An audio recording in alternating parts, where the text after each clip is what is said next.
Good morning. God bless you today. Hey, my name is Ben Dixon. I serve here as the lead pastor at Northwest Church. And so I want to welcome you here today and also everybody that's online.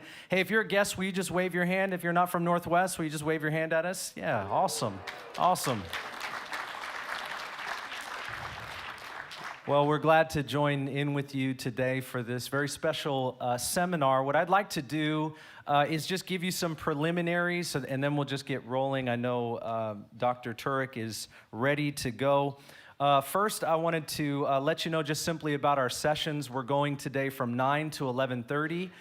There isn't going to be really any hard breaks. So if you have to use the restroom, you just want to go out these doors, down the long hall. We call it the M wing, and there's men's and women's restrooms down there. There's also our gym. We have coffee, tea, and water. Coffee and tea during the lunchtime, but you can grab a water if you're thirsty. You might need water, hydrating yourself, and just imagine you didn't try to drink the rain on the way in. So feel free to go ahead and grab some of that. We have a long break for lunch between 11:30 and 1 today, and we don't have lunch available for anybody, so if you were hoping for that, we just have coffee, water, and tea in the gym, and you're welcome to be here if you want to, but there's lots of restaurants in the area, so go ahead and take advantage of that. Frank will go ahead and go out into the book table after the sessions, and so I just would encourage you, please don't stop him here if you want to meet him, if you want to buy a book, if you want him to sign a book. I'm sure he'll sign all kinds of books. I'm just kind of saying what he's going to do right now. But anyhow, go ahead and meet him out there at the book table, and he'll be out there after every session. We have another session from 1 to 3 p.m. That is the time where he's going to take questions. And so if you have a question, let me encourage you just to write it down so that we can kind of collect those up and then have that Q&A time, and you don't forget it and you don't lose it, since it's going to be a long time between now and then if you need any help with anything, we have people here. Our staff has badges on, and so you just walk up to somebody that has a badge, and you can ask them any question that you have, and they'd be glad to help you with that. And also, all of these sessions are going to be recorded, and they're being live streamed right now on YouTube and also our live stream platform and Facebook. So if you want to encourage other people to watch them, or you want to encourage people while you're listening and you're like, hey, this is really good, and you can just text people those links. You can go onto our website, nwcfoursquare.org, if you're interested in doing that. And so for more information, just go to our website and all of that. But let me just go ahead and start by praying, and we'll have Frank come and share with us, all right? Join me as I pray. Father, we do thank you today for your grace and for your mercy and for your peace through our Lord Jesus Christ. And we come here today to be equipped, to be encouraged, to be strengthened, to be trained. Lord, we want to know what the Bible teaches, and we want to have a hope in order to defend the faith that's been passed down to us. And I just thank you for bringing Frank here today. I pray you'd bless him, use him to speak to us and equip us. We thank you for this time. In Jesus' name we pray. And everyone said, Amen. Will you welcome Frank Turek? Thanks, Ben. Good morning, ladies and gentlemen. Good morning. Let's go back to September 29th, 2006. That's when Petty Officer Michael Monsour is United States Navy SEAL operating in Ramadi, Iraq. Monsour is standing on a roof in Ramadi, and he's standing in front of a doorway to this roof. He has two Navy SEAL colleagues lying in the sniper-prone position next to him. They've already taken AK-47 fire and a rocket-propelled grenade, but they're not exactly sure where the enemy is. There's a bit of a lull in the fighting. Insurgents have blocked off the streets in Ramadi, and there's someone on the loudspeaker in the town mosque yelling, "Kill the Americans!" As Monsour and his team are looking for the next attack, an insurgent from an unknown location throws a grenade up on the roof. It hits Monsour in the chest, and it falls to his feet. Due to the length of the throw, there's no opportunity to pick it up and throw it back. He has only a split second to make a decision. He can leap through the doorway behind him and save himself, but if he does, his two teammates lying on the roof next to him will surely die. Monsour yells, "Grenade!"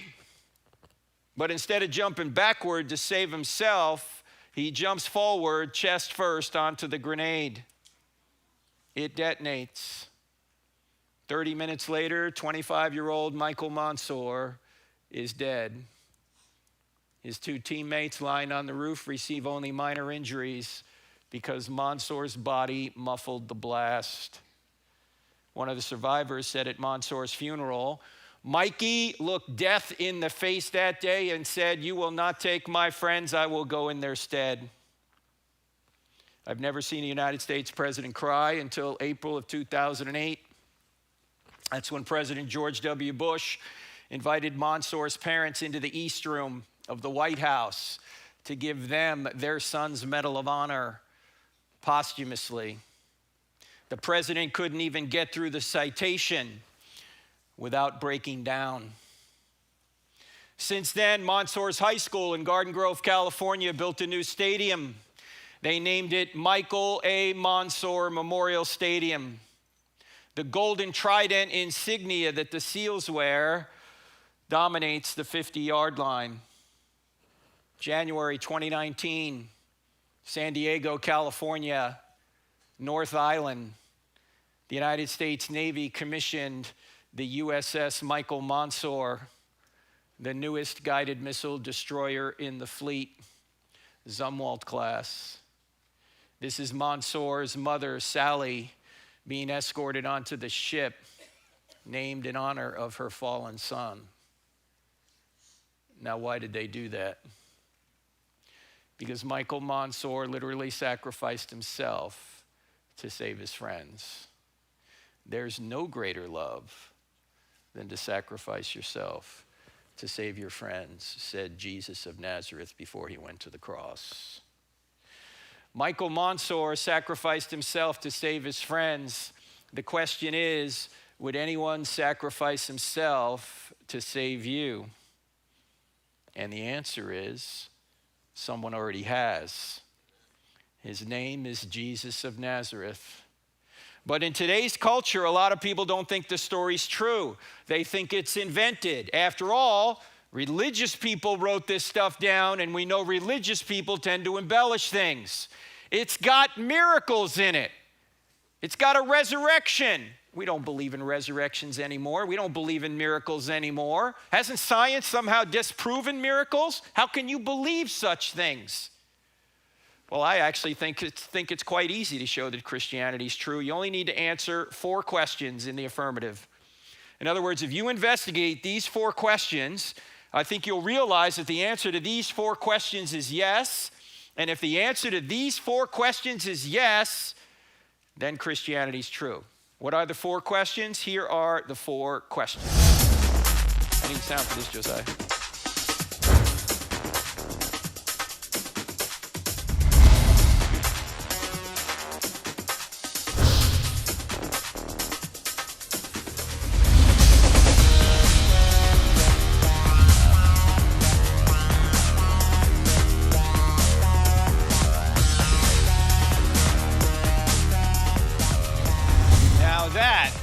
Is some pretty grooving music, isn't it? Yeah. That's actually from our TV show, which is on the NRB network, DirecTV channel 378. It's also on Roku. If you have Roku, just look for NRB. Here it'd be 6 p.m. here on the West Coast. It's on Wednesday nights. If you don't have DirecTV and you don't have Roku, it is streamed on our website, crossexamine.org, and also on our app. If you don't have DirecTV and you don't have Roku and you don't have the internet, I'm sorry, I can't help you. All right?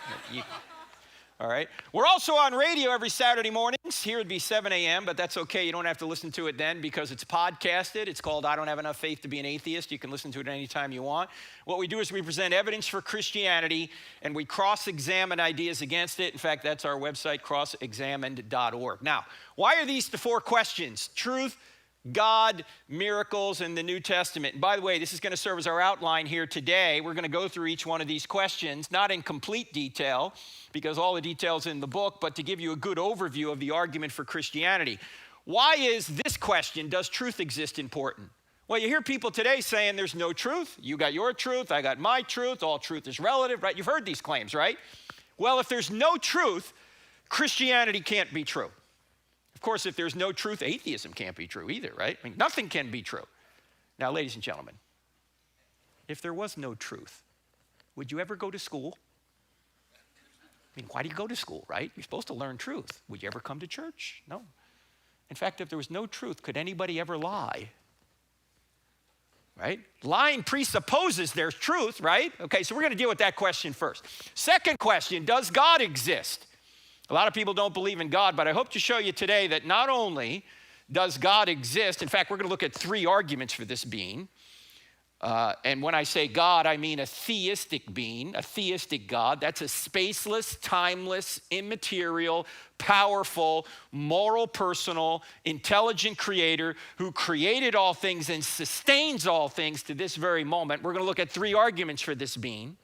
These arguments are taught in the Bible, but you don't need the Bible to know them. In fact, we're going to try and establish point 2 without any reference to any religious writing. You don't need any religious writing to know that God exists, okay? Third question, are miracles possible? Obviously, Christianity can't be true if miracles are not possible. But I hope to show you today that not only are miracles possible, but the greatest miracle in the Bible has already occurred, and even atheists are admitting the data for this miracle. We'll see that a little bit later today. Then we're going to get to the key question, is the New Testament true? Particularly with regard to one event from the ancient world. What would that event be? Anyone?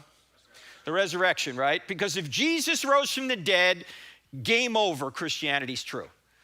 Of course, if Jesus didn't rise from the dead, game over, it's false. You might as well sleep in on Sunday and do what you want the rest of the week, because if Jesus didn't rise from the dead, your faith is in vain if you're a Christian. In fact, that's what the great Apostle Paul said to his church at Corinth. He wrote to them and he said, look, if Jesus has arisen from the dead, forget about it. Okay? Or words to that effect. It can't be true. This is a worldview you can test out with historical evidence. If Jesus rose from the dead, Christianity's true. If he didn't rise from the dead, it's not. Now, from here, I think you can show, if Jesus rose from the dead, that Christianity's true and the Bible is true. You say, well, how can you show that? Because Jesus, if he claimed to be God, and he did, and he proved to be God by rising from the dead, whatever he teaches is true. Right? Look, I just have a personal policy. If somebody predicts and accomplishes his own resurrection from the dead, I just trust whatever the guy says. All right? So Jesus promised or affirmed the Old Testament as being the Word of God, and he promised the New Testament. That's sort of the big picture, okay? Now, we're going to go through these 4 points here. We're not going to have time to get through all of the details, so if you want to go further, the book's available on the book table, as well as a 12-part DVD series that goes through this over 7 hours. And there's workbooks you can get with it on our website, and curriculum and that kind of thing. There's also another book out there called Stealing from God. Now, for you Christians in here, stealing from God is not about tithing, okay? The subtitle is Why Atheists Need God to Make Their Case. I've noticed when atheists are arguing there is no God, they actually have to steal aspects of reality that would only exist if God existed in order to say he doesn't exist. In effect, they have to sit in God's lap to slap his face. In fact, in the church services this weekend, we're going to be talking about an element of that book, Stealing from God. If there is a good God, why is there evil? So we'll talk about that tonight at 5 and then tomorrow morning. Now, all the proceeds, I want to point out, all the proceeds from the sale of the books and the DVDs will go to feed needy children. Mine. Okay? Yeah, keep clapping, because they need to be fed, all right? In fact, I got 3 sons, so I need some help. Actually, they're a little bit older now. In fact, when I was right after college, I went into the Navy, which, by the way, stands for Never Again Volunteer Yourself. My sons were also interested in the military, and they said, Dad, what should we do? What branch should we go in? I said, look, if you want to fight, go Navy. Why? Because whenever there's a problem, we just pull our aircraft carrier up and we take care of it. We don't need permission to use any bases or anything. But if you want a nice life, go Air Force. So they went Air Force. So the oldest son is an intelligence officer. He's actually a major now, and he's up in Anchorage, Alaska. And he's married to another intelligence officer. They're really smart. Their kids are going to be brilliant. In fact, she's a captain, so they're up in Anchorage. In fact, they're such good intelligence officers, they're reading your email right now, okay? And you should not be emailing in church. The second son is a KC-10 pilot. You guys know what a KC-10 is? A KC-10 is a big plane that has a boom coming out of the back of it as it flies, and it refuels other planes in flight. You've seen these, right? It's a refueler. Other planes get gas from him as he's flying along. So we say about our middle son, Spencer, is that every day he flies up to 30,000 feet, he sits around and he passes gas. And he gets paid for it. This is every man's dream. If I got paid to pass gas, I'd be a multimillionaire already. The third son is not in the military, but he is out of the house. That's right. So my wife and I are now empty nesters.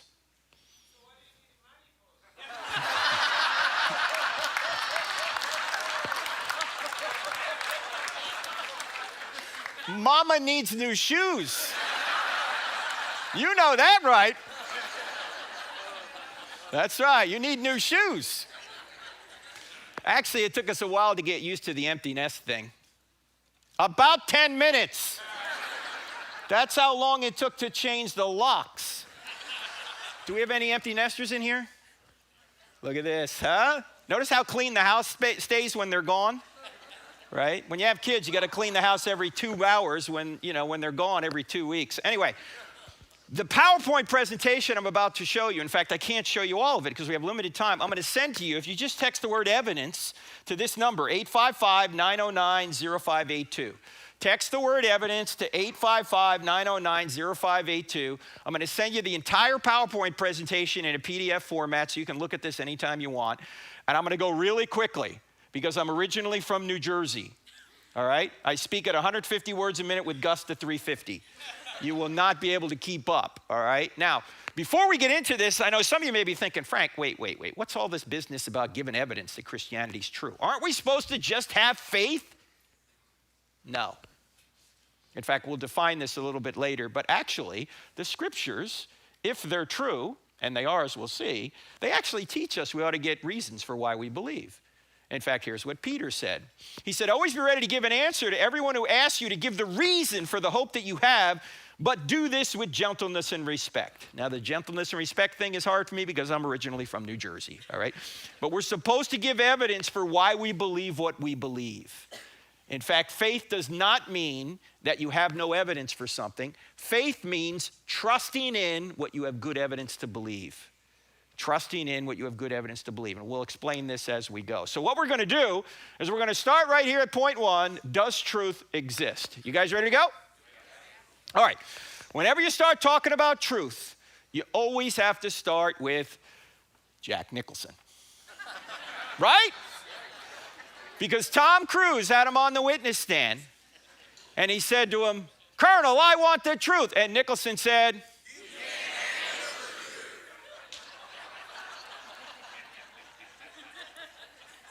Northwest Church. No. He did not say it that way.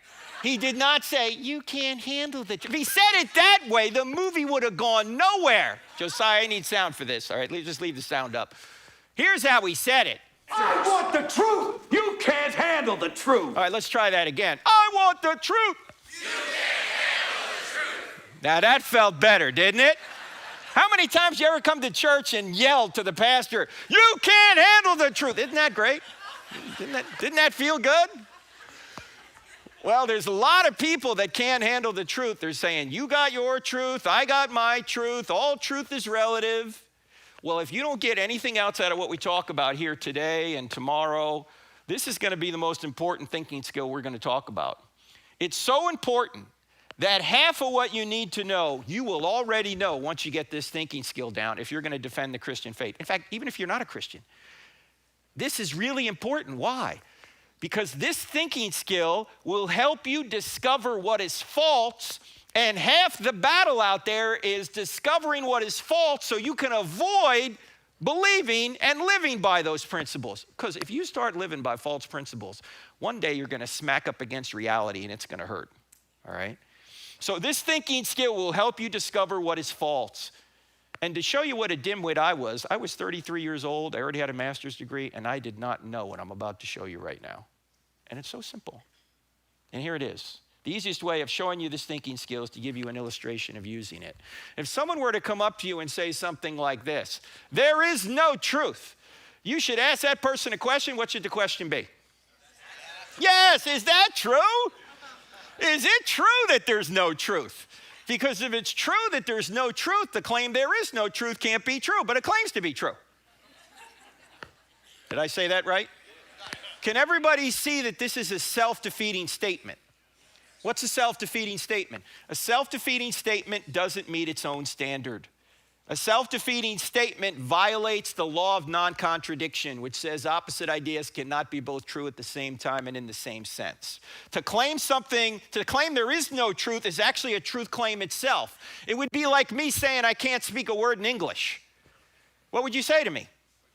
You just used English to say it. Or it'd be like if I said my parents had no kids that lived. Right?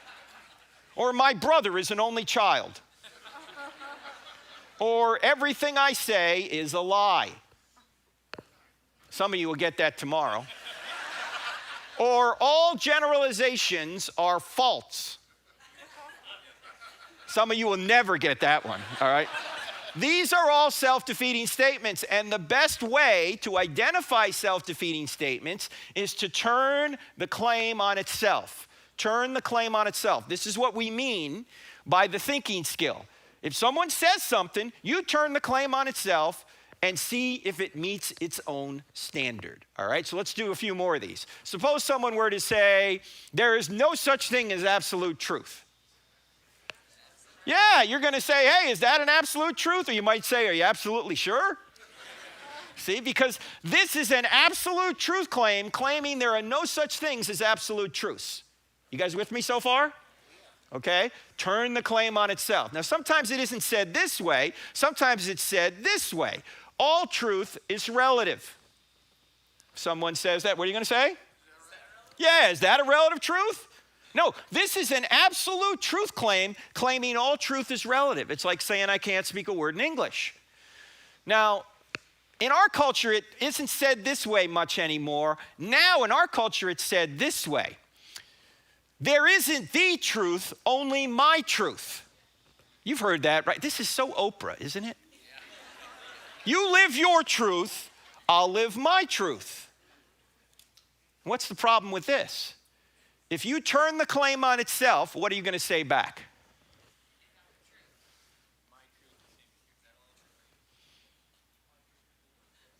Close. If somebody says, there isn't the truth, only my truth, what you want to ask them is that just your truth or the truth? Why? Because if this is just your truth up here, in other words, it's just your opinion, then why should I believe it, right? But if it's the truth, you just got done saying there isn't any the truths. Do you see the problem? It's self-defeating. It's like saying I can't speak a word in English. I know this is going to be unpopular. It's unpopular in our culture right now, but there's no such thing as your truth. There's no such thing as my truth. There's just the truth. That's just the way things are. You might as well say I have my own math, right? You got your math, I got my math. And since I'm working for you and I work 10 hours at $15 an hour, you owe me $15,000. That's my math. How can you argue with that? No, there's just the truth. Now you might say, well, Frank, there are some truths that just apply to me and you. Like maybe you like chocolate and I like vanilla. Yeah, that's true. Maybe you like chocolate and I like vanilla, but it's the truth for all people at all times in all places that you like chocolate and I like vanilla. That's just the truth. So there's no such thing as my truth or your truth. There's just the truth. Now, sometimes it isn't said this way. Sometimes it's said this way. It's true for you, but not for me. Well, Christianity may be true for you, but Buddhism's true for me. What do you say to that? This is also self-defeating. It's just a little bit more subtle. If somebody says it's true for you but not for me, say, hey, is that true for everybody? Is true for you but not for me true for everybody? Because if true for you but not for me is true for everybody, then true for you but not for me can't be true because it's true for everybody. Did I say that right? I know this can give you intellectual constipation if you think about it long enough. But that's because it's self-defeating. It's like saying I can't speak a word in English. Actually, there's a more fun way of dealing with this. If somebody says it's true for you but not for me, say, sure, go try that with your bank teller. Yeah, go to your bank teller and say, I'd like $100,000 out of my account. The bank teller looks at your account and says, I'm sorry, you only have $6.12 in your account. It's easy to get the money. You simply say, that's true for you but not for me. Give me the $100,000. Are you going to get the money? No, if it's true there was only $6.12 in your account, that's true for all people at all times in all places, and we're referring to your account at that time. It's just true. Or let's say you're going a little fast down Highway 5 out here. You're going 100 miles an hour. Policeman sees you, pulls you over, walks up to your car, knocks on the glass, you put the window down, he says, you're going 100. You go, that's true for you but not for me. And you speed away, right? Can't give you a ticket if it's not true for you. No, if it's true you were going 100, that's true for all people at all times in all places, and we're referring to you at that time. It's just true. I go to a lot of churches. I normally ask people, do you think Christianity's true? And most people will say yes, and then I'll ask them why. You know what answer I get more than any other? Because I have faith. Is that a good answer? Does your faith change whether or not God exists or Jesus rose from the dead? No, your faith doesn't change a thing about those things. I mean, do you have to believe something to make it true? Do you have to believe in gravity to stay on the ground? The people who don't believe in gravity float away. Hey, look, there's another one. Hey, if you believe, you'll come back. No, that's not the way it works. You say, well, why is the Bible always talking about faith then? Because there's two kinds of faith. This is a very important distinction. There's belief that, and then there's belief in. Belief that is getting evidence that God exists, that Jesus rose from the dead, that the Bible is true. This is what we call apologetics. Doesn't mean we're saying we're sorry. It means we're giving evidence for what we believe. But all the belief that in the world won't get your moral transgressions forgiven. For that, you got to go from belief that to belief in. See, there's a difference between belief that and belief in. Belief that is just of the head. Belief in is not only of the head, but of the heart. Do you know James, the half-brother of Jesus, who wrote that little book in the New Testament called? James. Pastor Ben, this is a sharp congregation. Where do you find these people? He said, even the demons believe that God exists, but they tremble. Do you know that the demons know that God exists better than we do? They're in the spiritual realm. They know he exists, but they don't trust in him. There's a difference between belief that and belief in. And we know this in relationships, don't we? When I first met my wife 37 years ago, I got evidence that she would be a good wife, but all the evidence in the world didn't make her my wife. I had to take a step of trust in her to ask her to be my wife. And in a momentary lapse of judgment, she said yes. See? That's the difference between belief that and belief in. Belief that is just of the head. Belief in is not only of the head, but of the heart. And if you don't want to believe in Christ, you don't have to. God's not going to force you into heaven against your will. Now, most of the time when the Bible's talking about faith, it's talking about the second kind. It's talking about belief in. After you know that it's true, believe in it. In fact, the Apostle John, who wrote the biography we call the Gospel of John, at the end of chapter 20 says, and I'm paraphrasing, he says, these things were written down so that you may believe that Jesus is the Savior, and by believing in him, you may have life in his name. There's one verse with belief that and belief in right in it. So there's a difference between belief that and belief in. Now, how many have heard of the name Immanuel Kant? Okay, Immanuel Kant has influenced some of your lives more than Jesus has. What? Yeah, that's what my mentor, Dr. Norman Geisler, used to say. Because Kant had a philosophy that many people buy into. Here's the philosophy. You can't know the real world. That's how you know Kant. Now, what's the problem with this claim? Kant, who lived, by the way, in the early 1800s, what's the problem with this claim? What's that? Yeah, if Kant says you can't know the real world, you might want to ask him, then how do you know that about the real world? Right? Why can Kant know about the real world, but we can't? Now, all modern philosophy goes through Immanuel Kant. This is why people will say things that say, well, you can't know. There's no way you can know. It's impossible to know, which means we're locked in what's known as agnosticism. You can't know. But his entire philosophical worldview is self-defeating, because to say you can't know something about the real world implies that at least you can know that. Why can't you know other things then? Right? We're not locked in agnosticism. Now, if you go to college, even if you don't go to college, especially in this area, we're very science oriented, which is good. Science is good, but you're going to hear things like this. There is no truth in anything but science.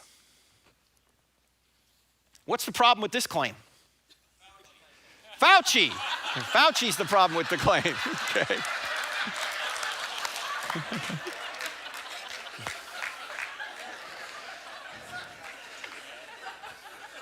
Hey, follow the science. I am the science.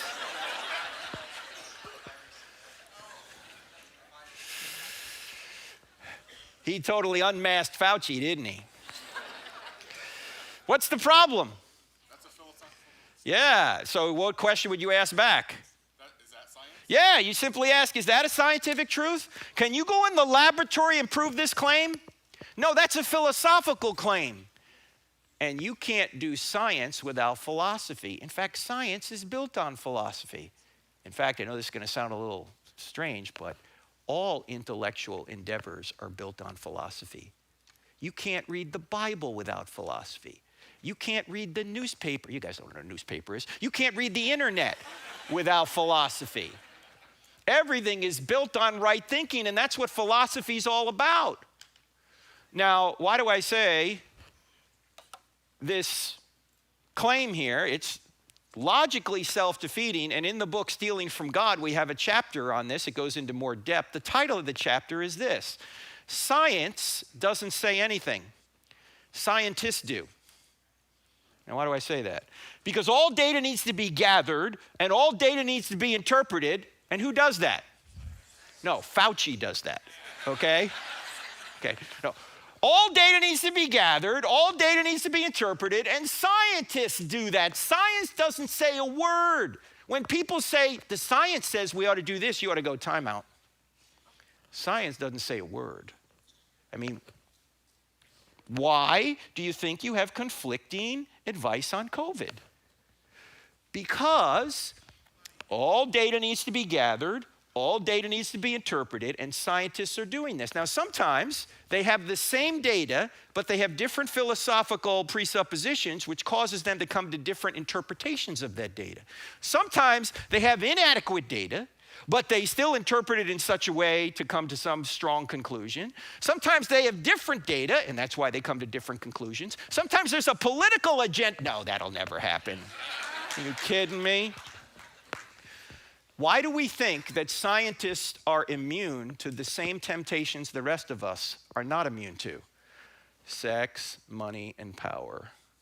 Those are the three things that can derail anybody. Those are all good things, by the way, sex, money, and power. But sometimes people will take shortcuts to get them because they are good things. And it may cause them to interpret the data in such a way as to benefit them, right? So what am I saying here? I don't know about you, but I think it's very difficult now to even know what the truth is on some of these matters. Who do you trust? It's really hard to know. All I'm saying is that science doesn't say a word. What you need to do is investigate, how is the evidence gathered? Was it gathered rightly? And is it being interpreted rightly?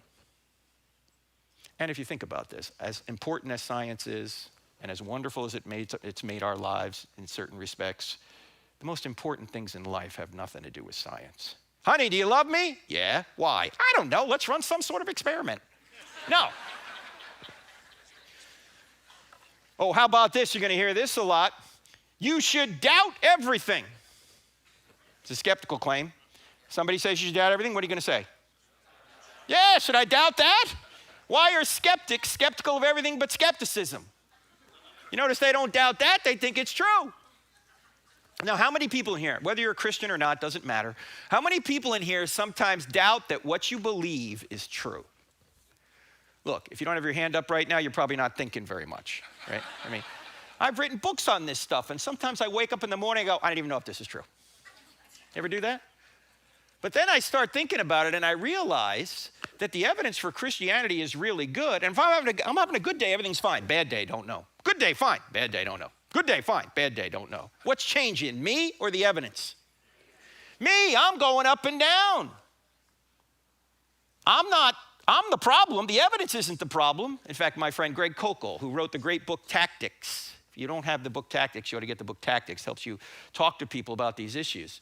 He says, before I have my first cup of coffee in the morning, I'm an atheist.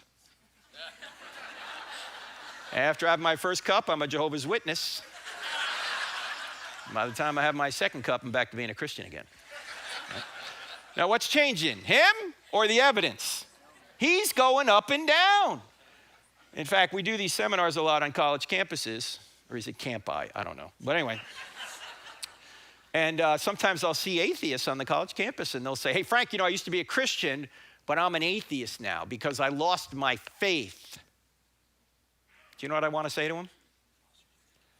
So are you telling me because your psychology changed that God has somehow popped out of existence?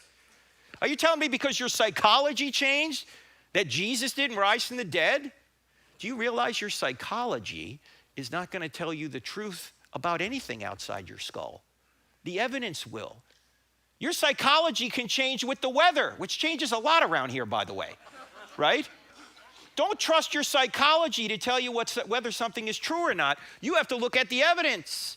In fact, there's a lot of people who can't fly on an airplane because psychologically it freaks them out. They think, I'm going to crash, I can't do it. But you know what the evidence shows? The evidence shows it's safer if I want to get to the back of this room to take an airplane than to walk there, all right? But people psychologically can't handle that, even though the evidence shows the truth that air travel is the best way to get anywhere. So don't concentrate on your psychology. Your psychology can go up and down for a variety of reasons. If you really want to know whether something's true or not, concentrate on the evidence, and that will tell you whether it's true. And that's going to help you when you go through periods of emotional strain, emotional stress, to go up and down. You're going up and down with the weather to say, look, I know this is true, even if my psychology changes. And by the way, if you start thinking about the evidence for Christianity, you're going to realize the evidence for Christianity is very good, and you ought to start doubting your doubts. And if you start doubting your doubts, then you're back to knowing something for sure. Have you guys ever thought about doubting your doubts? I doubt it. Oh, how about this? This is a big one in our culture. You ought not judge. And you Christians. Jesus said don't judge. Why are you judging? Stop judging. Hypocrites.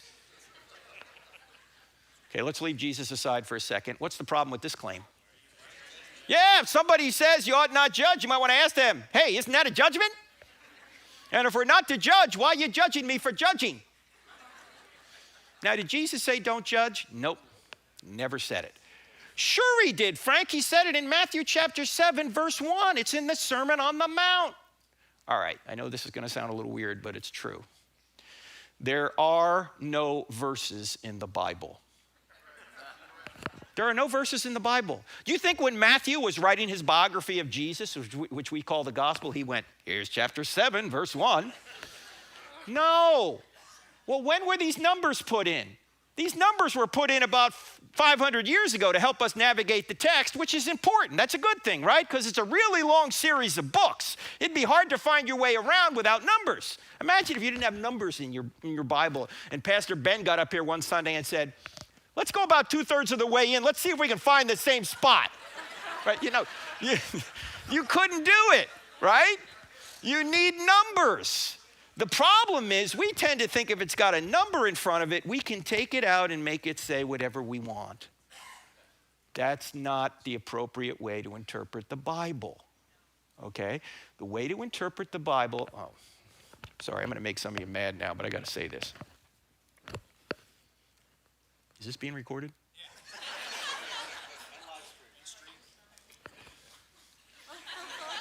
I'm going home in a couple days, all right? Jeremiah 29:11 does not apply to you. You know Jeremiah 29:11? That says, oh, the plans I have for you, plans to prosper you, plans to give you a future and a hope. Oh, that's so good. I have that stitched in a pillow on my couch, right? That's needle pointed in my hallway in a crochet, and I have that on my journal. You're saying it doesn't apply to me? No! Unless you're 2,600 years old and you live in a Babylon under Nebuchadnezzar, that verse does not apply to you. That's dealing with the exiles who went to who went to Babylon back in 586 BC. Jeremiah gets a revelation from the Lord that says, hey, you people that went over there, don't worry, there's a future for you. Okay, we're going to bring you back into the land 70 years from now. Yeah, by the way, all those promises are for 70 years later. So yeah, go ahead. Claim Jeremiah 29:11 for yourself and then wait 70 years, okay? Anyway, people take that out of context to apply it to themselves. I always ask people, that's on birthday cards, that's on pillows. I mean, it's everywhere, right? I always ask people, why don't you quote Jeremiah 44:11? Why? What's in Jeremiah 44:11? Who's this to? Jeremiah 44:11 was what God told the exiles who went to Egypt what would happen to them. And he said, don't go to Egypt. You know what Jeremiah 44:11 says? I will destroy you and all Judah.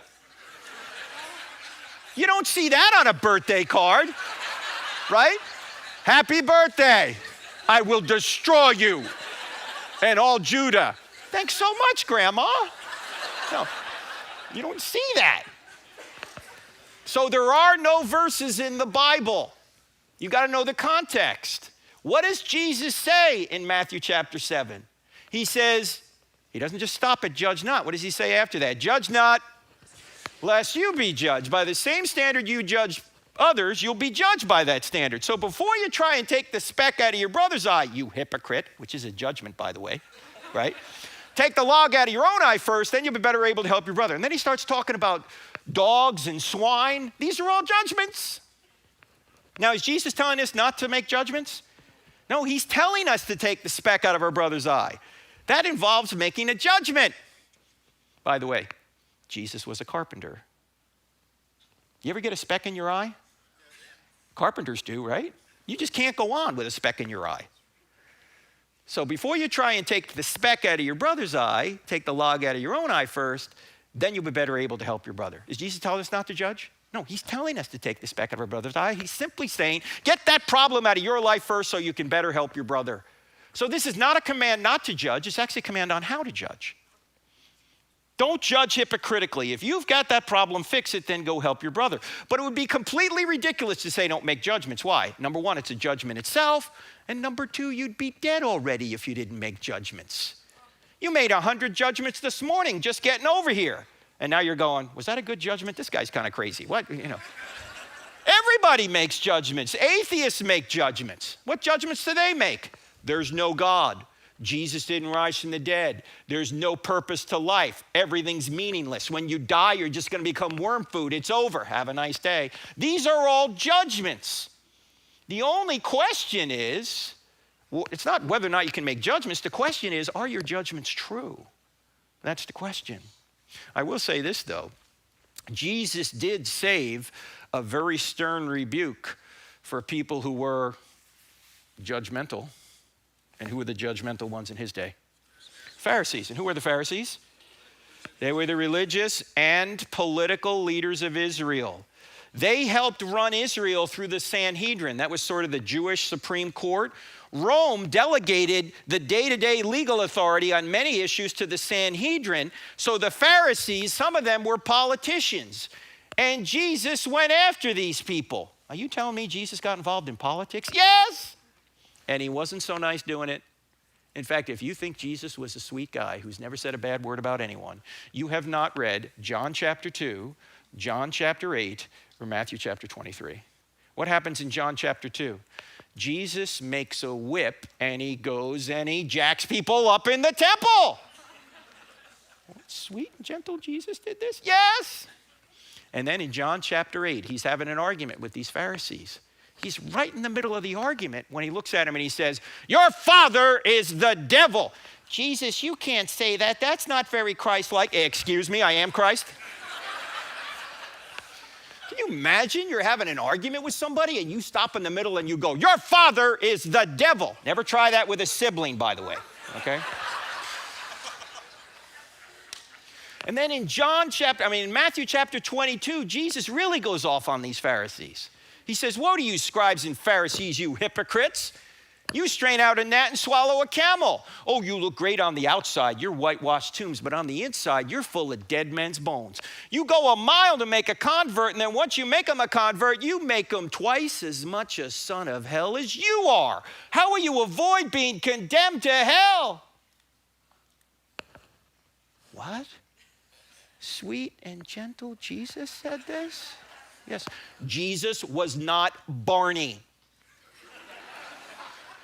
Can't we all get along, boys and girls? No! I came to bring a sword. It's going to divide mother and daughter, father and son. Jesus was tough. In fact, why was Jesus killed? Number one, because he claimed to be God, which was blasphemy to the Jews and sedition to the Romans. And number two, he spoke truth to power, power that wanted him out of the way. Like the temple authorities, Caiaphas, the high priest, who knew Jesus had resurrected Lazarus from the dead. In fact, that's recorded in the biography we call the Gospel of John. It's recorded in chapter 11. In chapter 12, what does Caiaphas say after all this commotion about Jesus raising Lazarus from the dead? He said, it's better that one innocent man die than the whole nation perish. He knew he was the Messiah, and yet he wanted him dead anyway. This is why sometimes when atheists say, if Jesus would only appear to me, I would believe. No, I don't think so.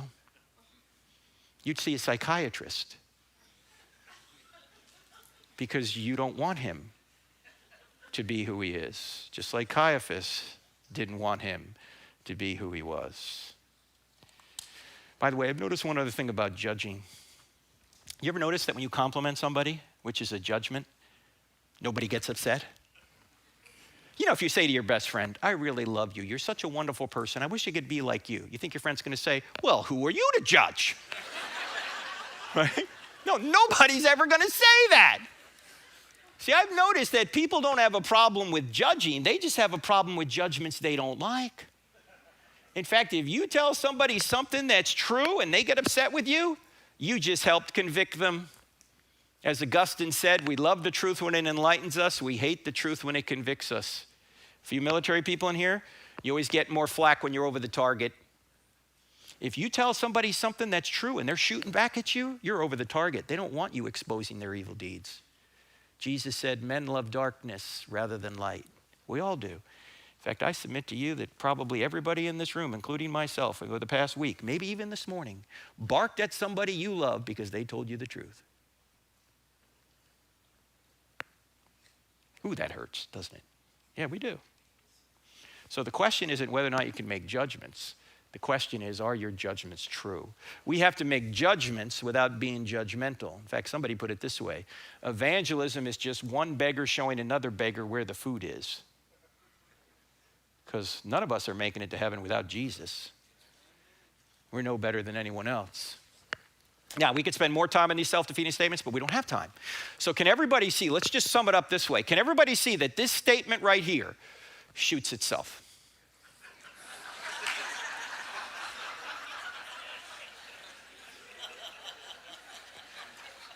Can everybody see that? All right, so let's give you the truth about truth then. Here's the truth about truth. Contrary beliefs are possible, but contrary truths are not possible. You can believe everything's true, but everything can't be true. You can believe the earth is flat if you want. Some people do, but it's not true. You can believe whatever you want. You can believe gravity doesn't exist, but it does. You can believe whatever you want. And objective truths can't be denied without being affirmed. Suppose somebody says there are no objective truths. If you turn the claim on itself, what are you going to ask them back? Is that an objective truth? Because if it is, you've just defeated your own statement. If it's not, if it's just your subjective opinion, why should I believe it then? You can't get away from objective truth. Well, actually, you can get away from it temporarily. What do? You suppress it because you want to go your own way. Paul talks about this in Romans chapter 1, that we suppress the truth and unrighteousness to go our own way. We don't want God to exist. Kind of like Caiaphas saying, I just saw him raise Lazarus from the dead. I don't want it to be true. I want him dead. In fact, here's a picture from one of our events at the University of Wisconsin at Madison, which loves the Bible about as much as the University of California at Berkeley does. All right? And at these events, we set up a microphone for Q&A. And sometimes when an atheist gets up to the microphone, if they express any hostility at all, I normally ask them this question. Here's a question I recommend you ask somebody. If you're a Christian and you're talking to somebody who isn't, you might want to ask this question. Here's the question. If Christianity were true, would you become a Christian? I've had atheists stand at that microphone in front of hundreds of people and say, no! No. I thought you claimed to be reasonable.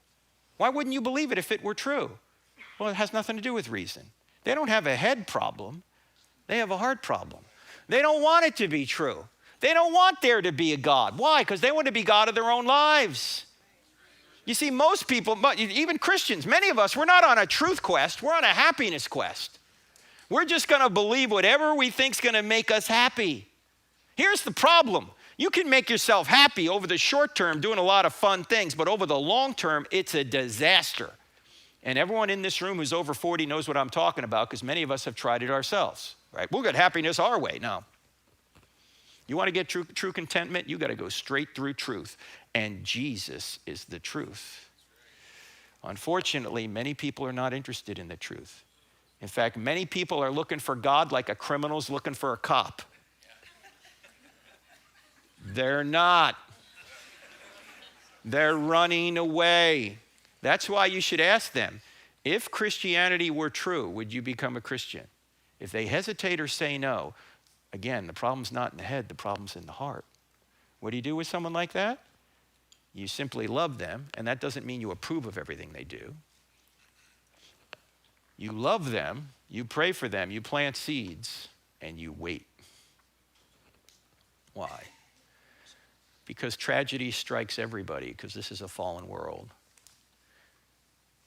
And if that person has a tragedy in their life, chances are increased that your phone is going to ring and they're going to be on the other end. They're not going to call their atheist friend when something goes wrong. What's the atheist going to say? Stuff happens. There's no rhyme or meaning to life. Doesn't matter. No, they're going to call you a person of spiritual depth. When the student's ready, the teacher will appear. So just wait. In fact, let me ask you guys one question before we move on to the next section. I want everybody in here to think of somebody. This is just for the Christians, by the way. I want everyone in here, if you're a Christian, to think about somebody that you know who's not a Christian, whom you'd like to be a Christian. Friend, relative, whoever it is. Everybody got somebody? All right, don't point at them. All right? All right. All right. Now here's my question about the person you're thinking of. Is the person you're thinking of on a relentless pursuit of truth? They want to know if Christianity's true. Or are they apathetic or maybe even hostile to Christianity? How many people say the person I'm thinking of is on a relentless pursuit of truth? They want to know if Christianity's true. Put your hands up, please. 7. How many people say the person I'm thinking of is apathetic or hostile? Yeah, look around the room. Normally, it's either 99 to 1 or 100 to 0. Again, most people aren't interested. They don't want it to be true. They want to do their own thing. So keep that in mind. If you're not making any headway with somebody, it's probably not a head issue. It's probably a heart issue. If it is a head issue, that's easy. Get some evidence.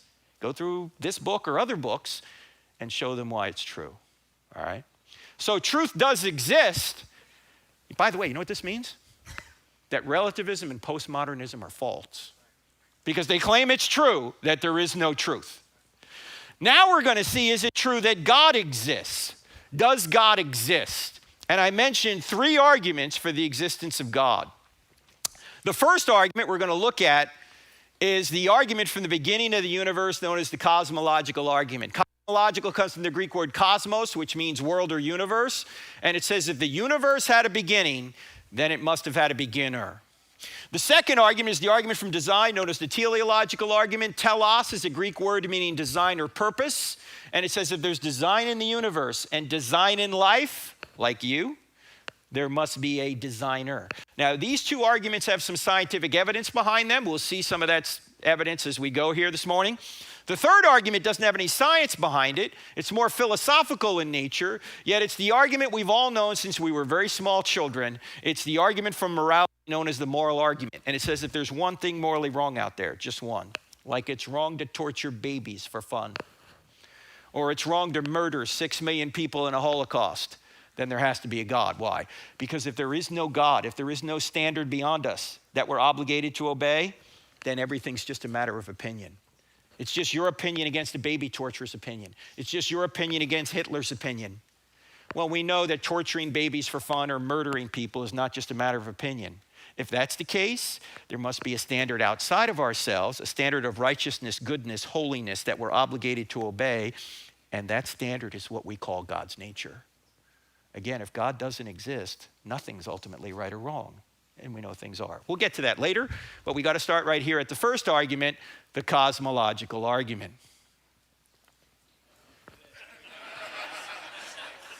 Now, you got to admit, it was worth getting up this morning and coming here just to see God do that. I mean, come on. Some of you have said, I've never seen God move. Oh, really? Check this out.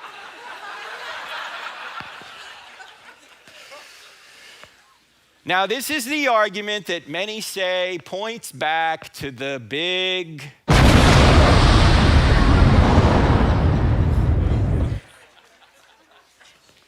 Now, some of you are going, Frank, you know, we're Christians in here, and we don't believe in a Big Bang.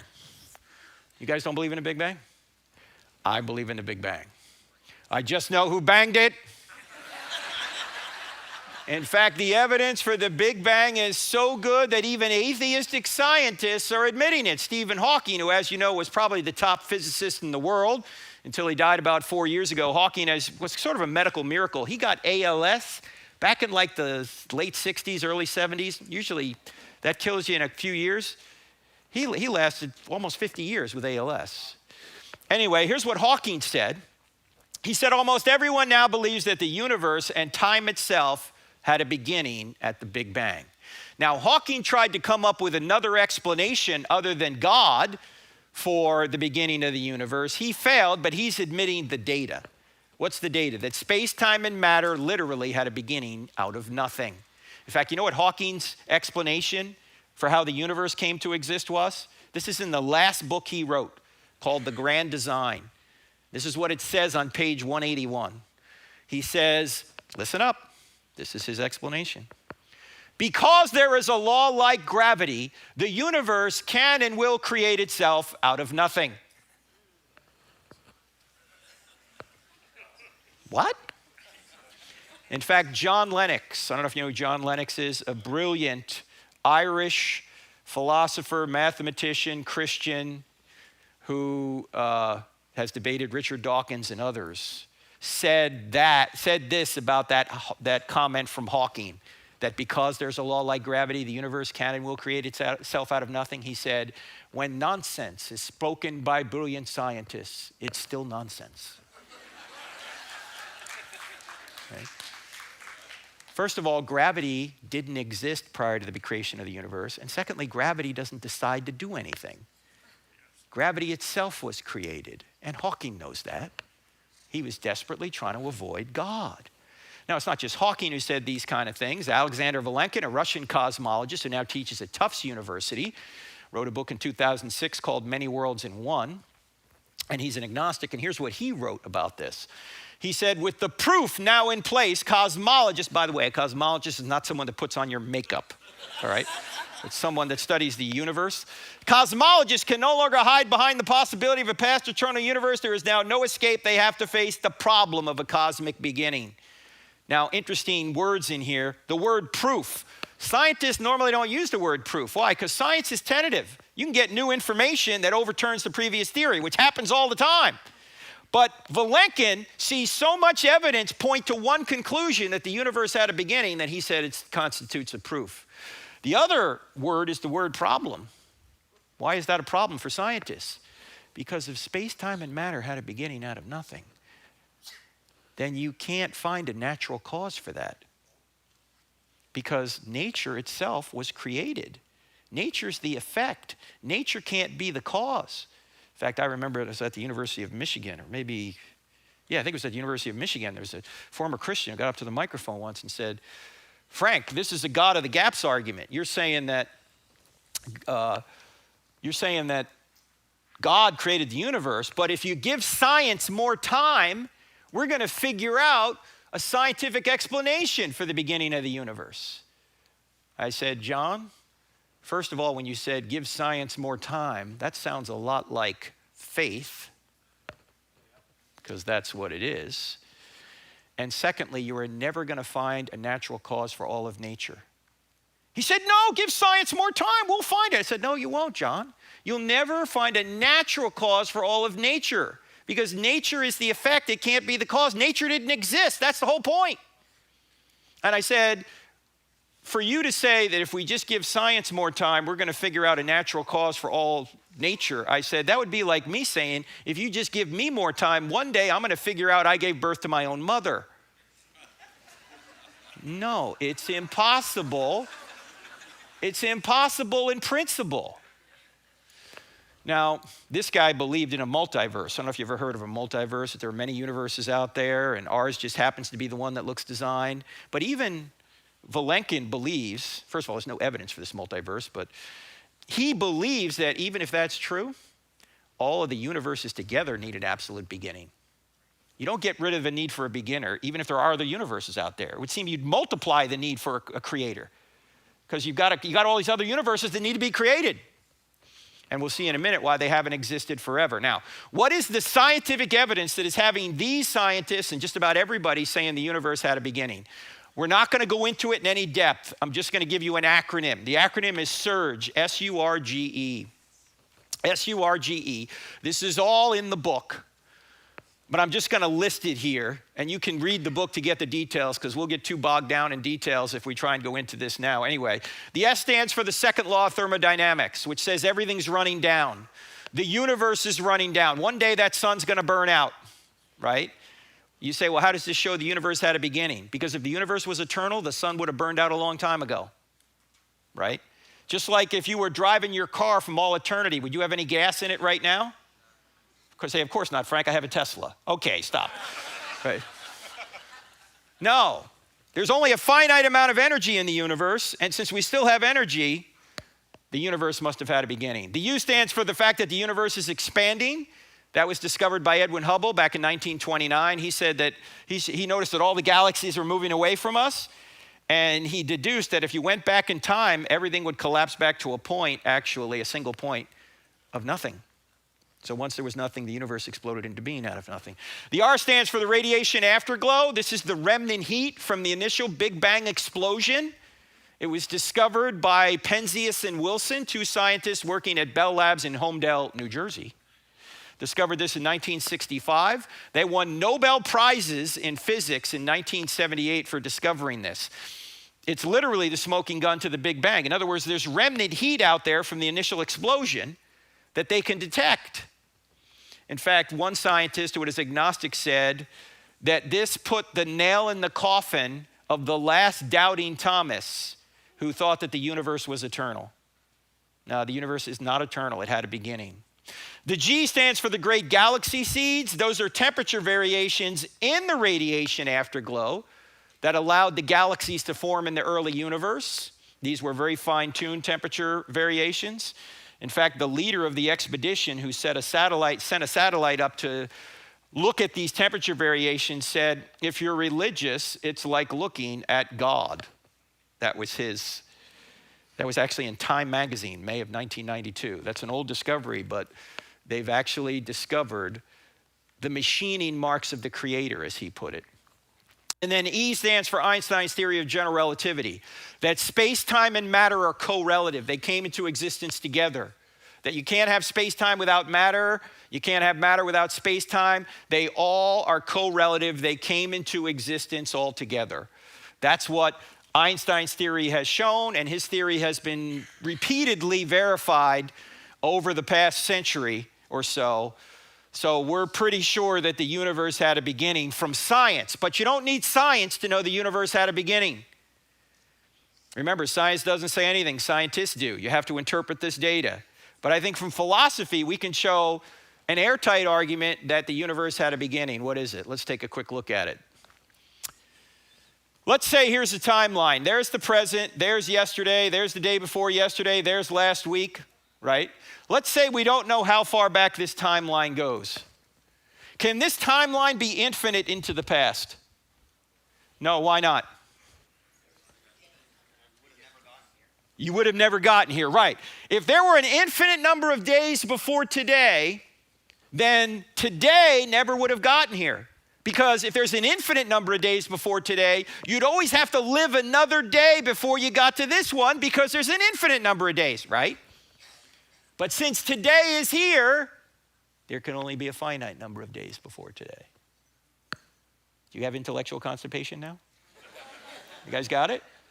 But you can see it, right? And by the way, another reason the timeline can't be infinite is because an infinite is something that has no end. Yeah, we have an end right now, right? Tomorrow's not here. And with regard to infinites, can you add to infinites? No, but tomorrow we're going to add another day. Next day we're going to add another day. Next day we're going to add another day, right? So if time had a beginning, and Einstein's right about space-time and matter being correlative, so did space and matter had a beginning. And if time had a beginning, what could have created that? Something timeless. This goes to the question, who created God? The answer is no one. God's uncreated. If you're timeless, do you have a beginning? Do you have a cause? No, he's the uncaused first cause. But more on that later. So the bottom line is this. If the past were infinite, today never would have arrived. But here we are. Even though yesterday was a really long day, because I was stuck in Phoenix. But it was a finite day. We got to today, right?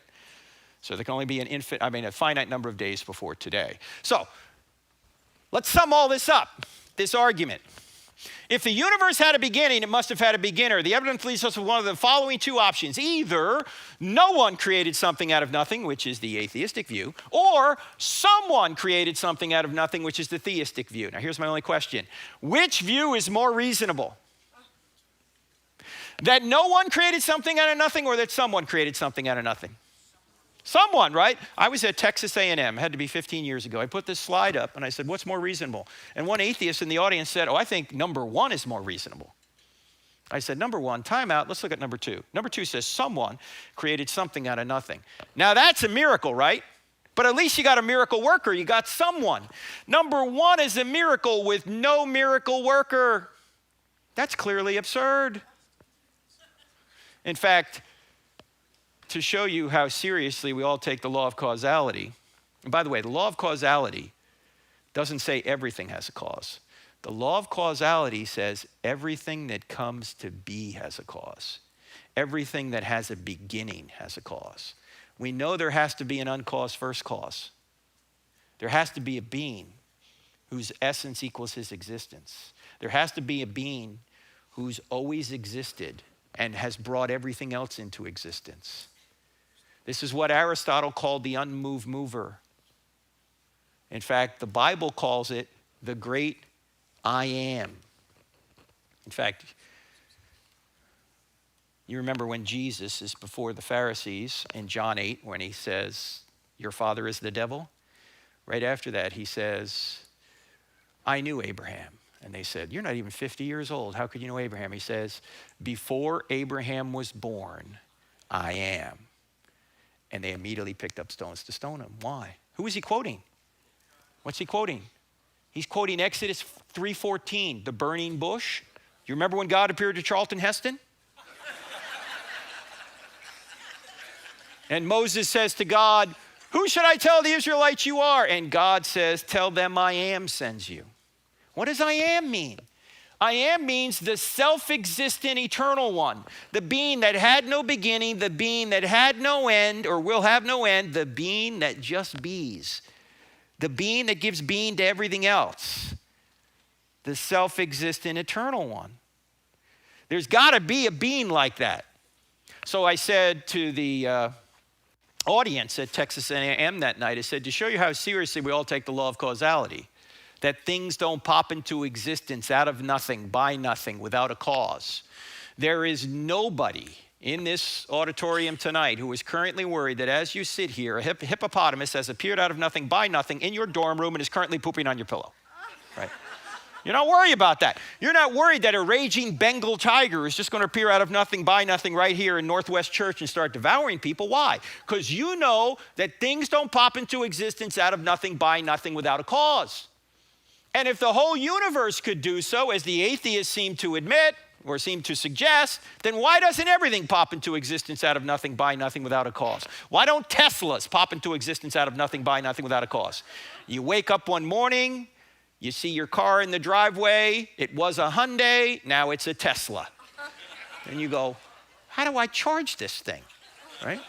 Why don't MacBook Pros pop into existence out of nothing, by nothing, without a cause? Could have saved me $3,000. If you want to have lunch today and you want to have a pizza, does it make sense to order one? Or should you just sit in your kitchen, wait, and hope? One pops into existence out of nothing, by nothing, without a cause. No, it's the atheists that have all the faith. By the way, do you realize that everybody believes in at least one miracle? Christians believe in more than one. We believe that someone created something out of nothing and several other miracles. But do you realize that the atheists believe in at least one miracle? They believe that no one created something out of nothing. That's a miracle. And which one takes more faith? Yeah, the atheists. Now, if space, matter, and time had a beginning out of nothing, what could have created space, matter, and time? Something outside of space, matter, and time. So whatever caused the universe has to be spaceless, timeless, immaterial, powerful to create the universe out of nothing, personal in order to choose to create, because only persons can make choices. Impersonal forces don't make choices. This is why Hawking's explanation of gravity creating the universe, one reason it's silly. Gravity doesn't make choices. Gravity doesn't decide, look, if Turek drops that thing one more time, I'm not going to pull it to the ground, right? Gravity just does the same thing over and over again. The being would also have to be intelligent in order to have a mind to make a choice. Now, ladies and gentlemen, when you think about a spaceless, timeless, immaterial, powerful, personal, intelligent cause, who do you think of? God. You say, well, how do you know it's the Christian God, Frank? We don't. Yet. We haven't done enough research yet. This could be Allah at this point. We don't know. But if we keep going through the questions, does truth exist? Does God exist? Are miracles possible? Is the New Testament true? And we realize Jesus rose from the dead, then we can conclude that the same being that walked out of the tomb 1,989 years ago is the same being in whose divine nature created the universe out of nothing. We haven't gotten there yet. We have 6 arguments for the existence of what looks like it could be God, this being that could be God, and we haven't even opened the Bible yet. Now you're saying, what else can you ask an atheist? Here's a great question to ask an atheist. It's this. If there is no God, why is there something rather than nothing at all? If there is no God, why does anything exist, in other words? Because the universe had a beginning, so there must be something outside the universe that brought it into existence. Now you say, Frank, really? I mean, do atheists really believe this stuff? Some do. Like who? This guy. Have you ever heard of this guy, Lawrence Krauss? Lawrence Krauss, maybe 10 years ago now, wrote a book called A Universe from Nothing, where he tries to explain how the universe came into existence out of nothing by nothing without a being, without God. And it turns out that even some atheists realized that his argument didn't work, because his definition of nothing wasn't really nothing. His definition of nothing was actually something, like a quantum vacuum and laws of nature and these kind of things. In fact, he went on the Stephen Colbert show. When Colbert had his show on the Daily Channel, or the comedy, what do you call it? The Comedy Central Network, whatever it was. He had a show called The Daily Show before he went over to CBS. And I don't agree with Colbert's politics, but he is a smart guy. And I think he's Roman Catholic himself.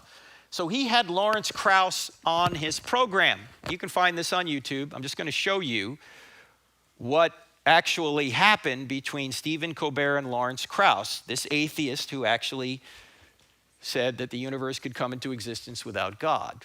I think Colbert does a good job with it. It's about 5 minutes long. You guys, oh, by the way, when you watch this, listen to how many times Krauss refers to nothing as actually something. He refers to the laws of gravity, the laws of nature, the laws of quantum mechanics, time he talks about as if it exists already, and Colbert goes after him. You guys ready? All right, check this out. Here we go. Okay, doctor. Sweep away thousands of years of mystery and awe at creation that let the greatest minds in civilizations all over the world to lead to one point, a single divine loving creator. Destroy it. Why is there something instead of nothing? It's really easy because nothing's unstable. And in fact, there's no evidence for any deity. Everything we know about the laws of physics, which are remarkable and have changed everything about the way we think about the universe, what nothing is and what something is. This table here is mostly empty space. This table cost me $500. Well, you tell me I got ripped off? Well, no, wait, let's go back a second, okay? Nothing is unstable. What do you mean that nothing is unstable? Nothingness is nothingness. Well, the physics has changed what we mean by nothing. In fact, nothing is a empty space, is a boiling, bubbling brew of virtual particles popping in and out of existence wait, so wait, no, fast. that's not nothing. That's something. Why are those virtual particles there? Because of the laws of quantum mechanics. And they tell us that even though you can try and count and see what's in there in empty space, you'll see nothing. But in fact, one of the biggest mysteries, and the reason I wrote the book, one of the greatest discoveries of the last 50 years is that, in fact, empty space weighs something. Empty space weighs something. In fact, it's the dominant stuff in the universe. Nothing So is almost everything. I am never going to lose those last 5 pounds. Okay, you say there are 3 different types of nothing. That's right. What are the 3? I didn't know there was such a variety. A sampler platter of I would have thought you'd be an expert on it. But on in any nothingness? Case, Yes? In any case, there are 3 different kinds of nothing. First, empty space, which I'd say is probably the nothing of the Bible, an eternal, dark, empty void. Do you mean like a true hard vacuum? That would be, that's nothingness you're talking about? Most of people would have thought that would be nothing. That's what I think nothing is. And then I also, tell you that, Baltimore. but then if I tell you that kind of nothing actually is unstable, if you wait long enough, that kind of nothing will always produce particles. Well, it will always produce something. It will. By saying that it will... If you wait long enough, the laws of quantum mechanics tell us that particles will burp out of empty space and eventually fill up a universe. It's really remarkable. To me, that sounds like the empty space may be empty to us, but it is some sort of sheath or membrane between us and some other reality. No, there's nothing. Well, there's absolutely nothing there until there's something. What's the second type of nothing? Okay, well then if you don't buy that, then I could say, well, you might say, well, that's not nothing because there's space. Yeah. Well, it turns out if you apply quantum mechanics to gravity, then in fact, space itself becomes dynamical, and universes, spaces themselves, and time can pop into existence where there was none before. So in fact, in itself, some theoretical end space, before the moment of creation, there can be no time and no space and no energy?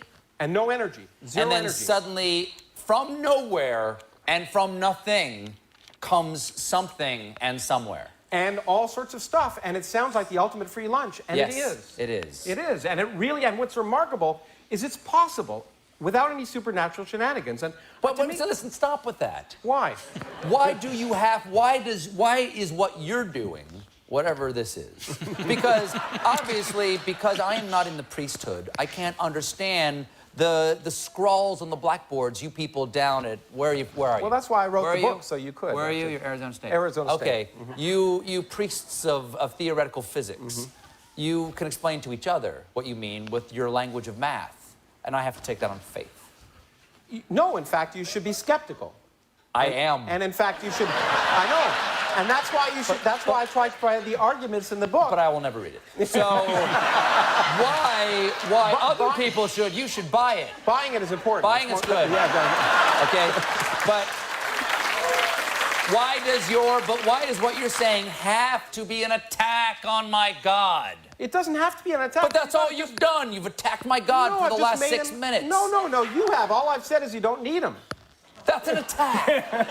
No, Of course we are here to love God and the serve universe, God. as we understand it, we've changed our minds about the universe. We've learned that the universe is more remarkable than anything we ever thought before. And in fact, changing your mind and in fact being wrong is wonderful. You should try it sometime. It's really amazing. It means that it means that the fact that the universe is more remarkable than the fairy tales that were talked about by Bronze Age literate peasants before we knew the Earth orbited the sun. You're not attacking at all, but go ahead. No, but I mean, but listen, we so should you celebrate. say, so We you should believe there's no celebrate. God? I don't even use the word believe. The point is There is no God. There's no need for God. Is to there make the universe- God? Is there God? It's What would you unlikely. say? There's no evidence for God. Okay, There's so no evidence for So God. let me ask something. If there is no God, okay, if there is no thing called God, if he is nothing, can't something come from him?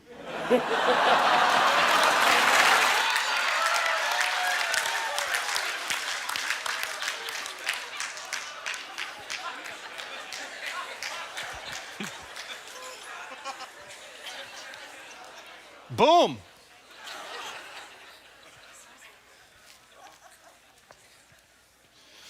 Notice that Krauss says that space, matter, and time can come into existence as long as you start with space, matter, and time.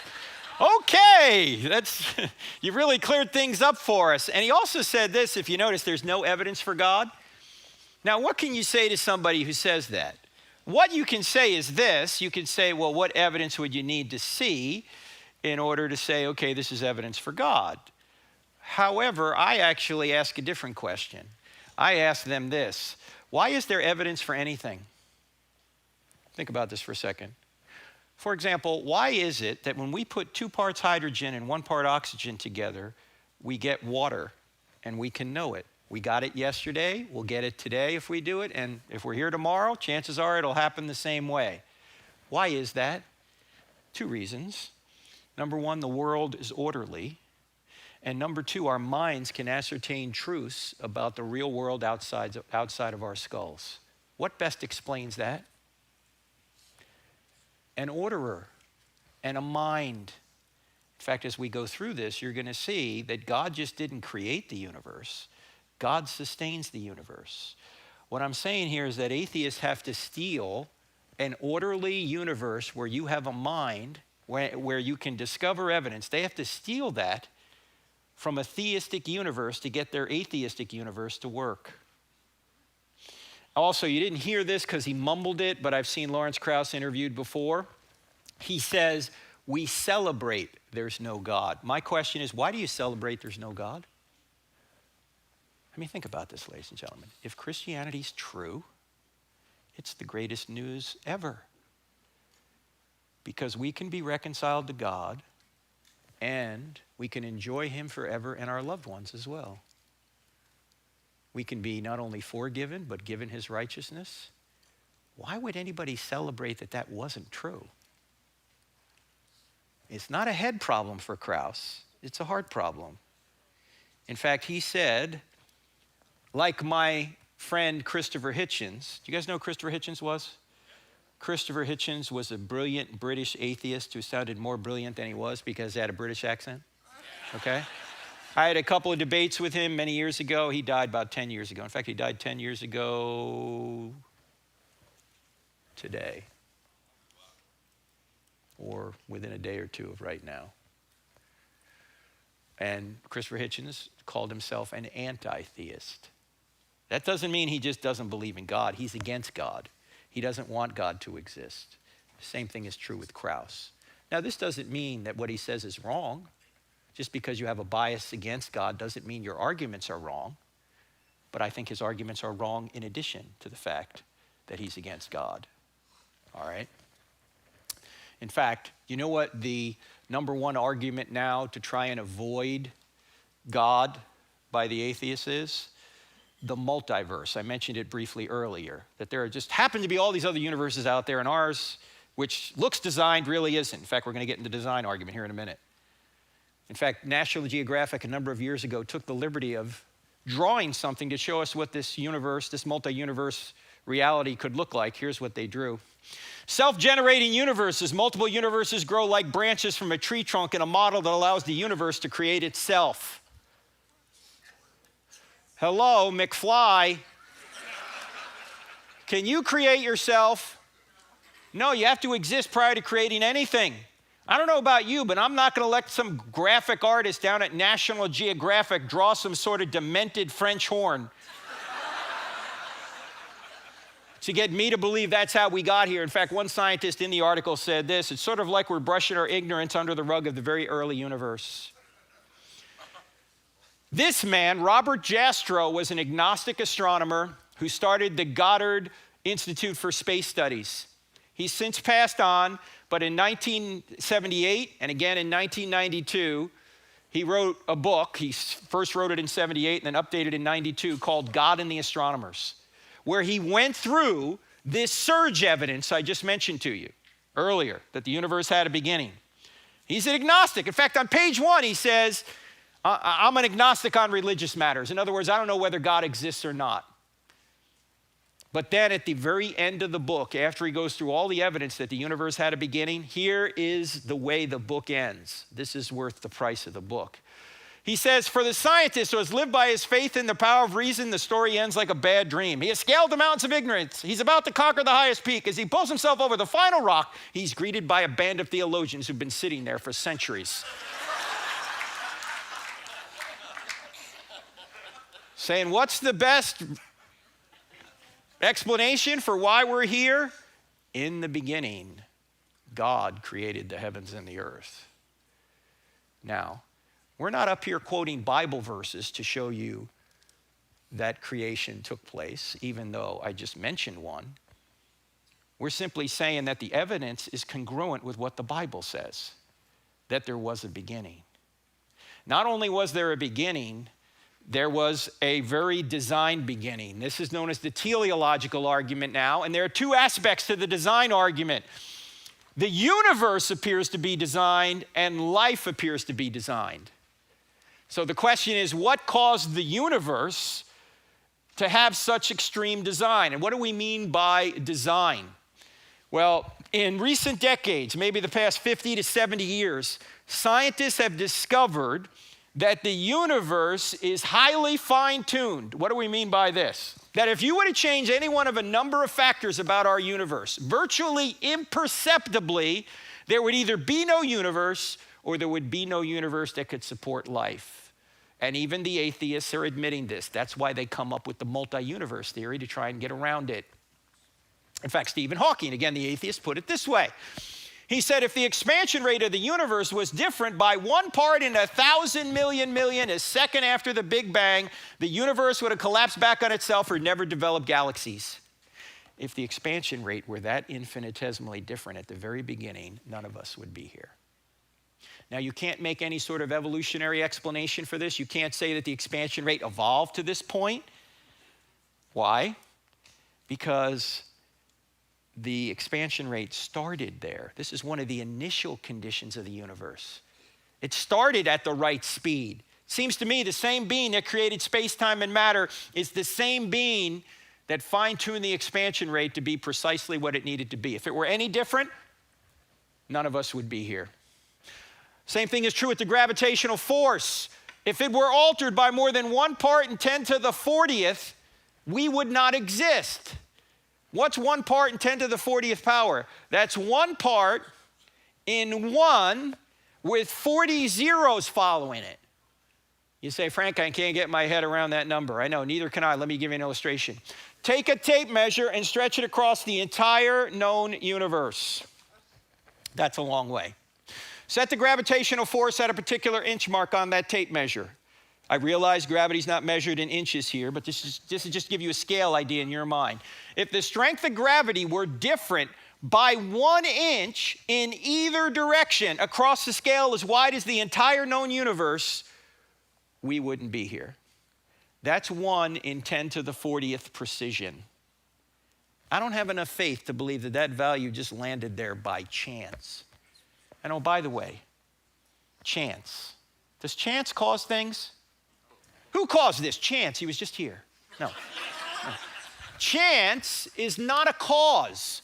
Chance is a word we use to describe mathematical possibilities. If I were to stand up here and flip a coin and it came up heads, or let me put it another way, if I were to stand up here and flip a coin, what would be the chance it would come up heads? 50. It's 50%, right? But does chance cause it to come up heads?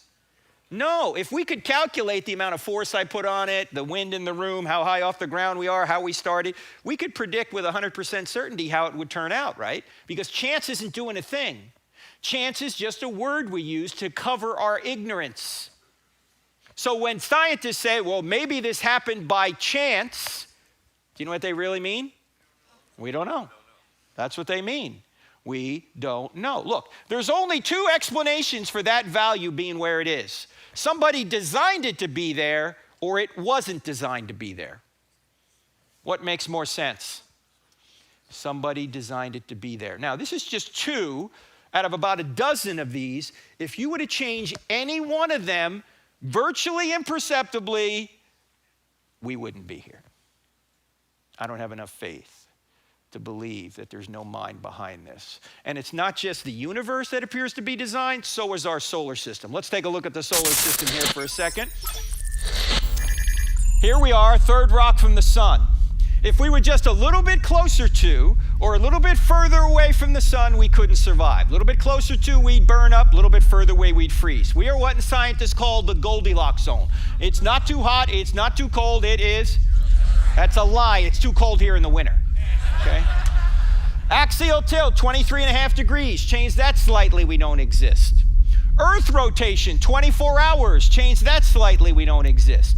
The size and distance of the moon from us. Change that slightly, we don't exist. Oxygen right now in this room is 21%. If it were 25%, spontaneous fires would break out. If it were 15%, we'd all suffocate. If Jupiter was not in its current orbit, we couldn't exist here on Earth. Why not? What does Jupiter do for us? Yeah, Jupiter's gravitational force is so strong that it attracts most of the meteors and space junk to it. It's a cosmic vacuum cleaner. In fact, if you take a close-up look at Jupiter, you see what these purple marks are? Those purple marks are comet fragment strikes that are bigger than the Earth. Thank God for Jupiter. In fact, I once saw a headline, I don't know, it was on the Drudge Report or something. By the way, whenever I want to be convinced the universe is going to end tomorrow, I just go to the Drudge Report. It's going to end tomorrow. Anyway, the headline said, scientists believe major meteor to hit Earth in 2040. I am rooting for Jupiter. Jupiter can save us. Saturn does the same thing, by the way. In fact, you want to see, here are the planets. There's Jupiter, Saturn, Uranus, Neptune, Earth. Look at poor Pluto down here. You know, Pluto recently has been demoted as a planet. I don't know about you, but I think it's size discrimination. And what if Pluto identifies as a planet? What then?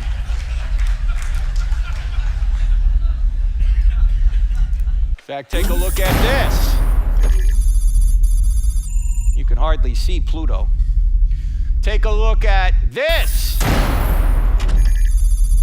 That's Arcturus. That's another star in our galaxy. Here's the sun over here. Jupiter is 1 pixel in size on this scale. Earth is invisible. Pluto? Forget about it. All right. All right, keep an eye on Arcturus. Where's Arcturus now? Way over here. That's Antares. That's another star in our galaxy. The sun is 1 pixel in size on this scale. Jupiter is invisible. Earth, Pluto, forget about them. In fact, if the Earth was the size of a golf ball, Betelgeuse here. Look, I don't name the stars, all right? If the Earth was the size of a golf ball, Betelgeuse would be 5 or 6 Empire State Buildings high. The heavens are awesome. And that's just in our galaxy. And the average distance between stars in our galaxy is 30 trillion miles, and all that distance is necessary for us to exist here on Earth. Now, how far is 30 trillion miles? Far. It'll take you at least 2 tanks of gas on a Toyota Prius to go 30 trillion miles. That is, if the gas pedal doesn't stick. Anyway, a number of years ago, my wife and I took our sons, we have 3 sons, when they were much younger, we took them to the Desert Museum in Tucson, Arizona. My wife's parents live down there. If you ever get to go to Tucson, if you go down south of the city, to this desert museum, if you go out there at night and on a clear night, you can see thousands of stars in the desert sky. So we're out there one night and the guide says, wow, it's so clear tonight that if we look up at 9:03, we will see the space shuttle in orbit. I said, oh, come on, we're not going to see the space shuttle. It's only 120 feet long. It's 350 miles up. We're not going to see it. Oh, me of little faith. At 9:03, the guide went, look! And we look up in the sky about 70 degrees above the horizon. There's an object streaking out of the western desert sky relative to us about like this. I mean, it's really cooking. When it got right about here, it disappeared. I don't know whether Scotty beamed it up or what. Actually, what happened was, despite the fact that we were in total darkness, the space shuttle was so high up that the sun was still reflecting off of it. And when it got out of the range of the sun, we couldn't see it anymore. Now, when the space shuttle was in orbit, the space shuttle was traveling at about 18,000 miles an hour. That's 5 miles per second. You got trouble getting to work in the morning?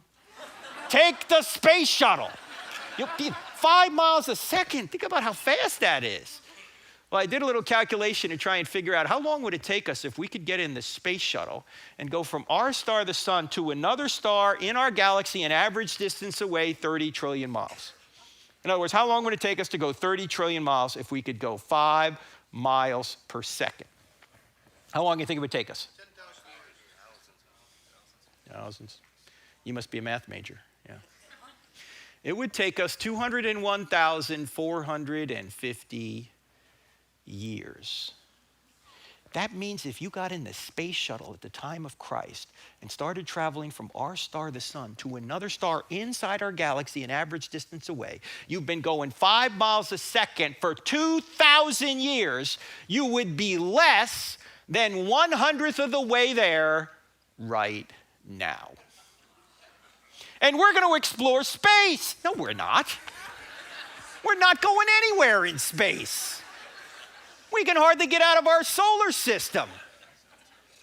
Who'd like to go next nearest star? We'll go. Get in, kids! Are we almost there yet, Dad? Play some more Xbox. Got another 200,000 years. I mean, the heavens are awesome. At light speed, 186,000 miles per second, it'll take you about 4 years to get to the next nearest star. There's no way we're going to get to another planetary system. We'd all long be dead. But let's suppose somehow we figure out interplanetary travel. I mean, it's too far and it's too dangerous, but let's say one day we do figure it out. What I'm about to show you is a little bit disturbing, but I'm going to show it to you anyway. Imagine we get to another planet outside of our solar system, we plant our flag, And then this happens.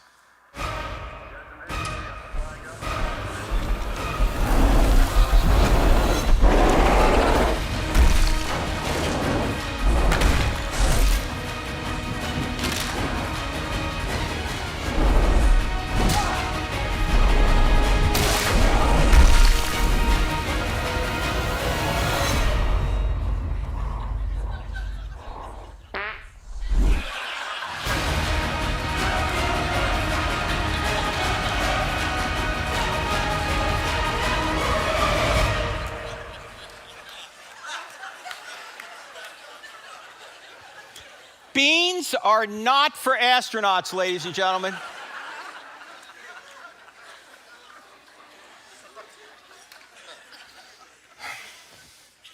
Now, to show you how analytical my wife is, I showed her that video, and she smiled just a little bit, and then she said, "That's illogical. There's no sound in space."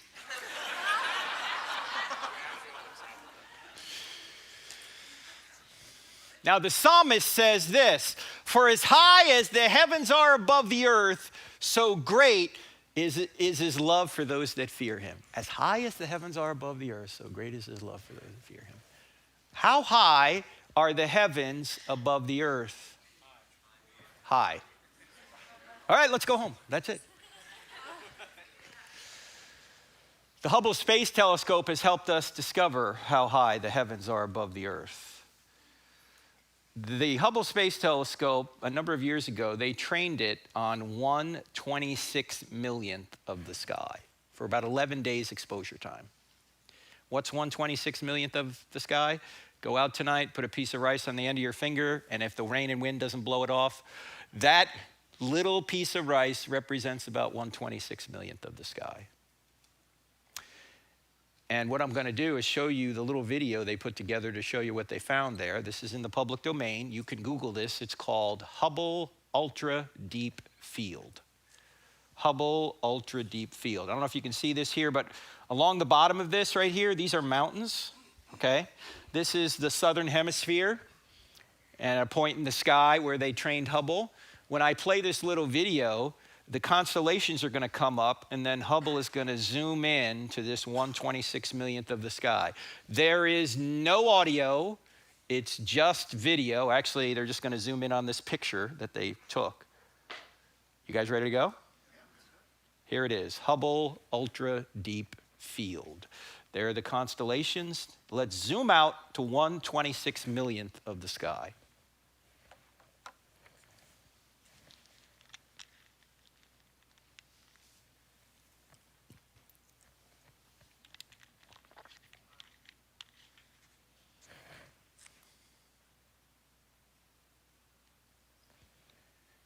What you're looking at are nearly 10,000 galaxies, each with billions of stars themselves.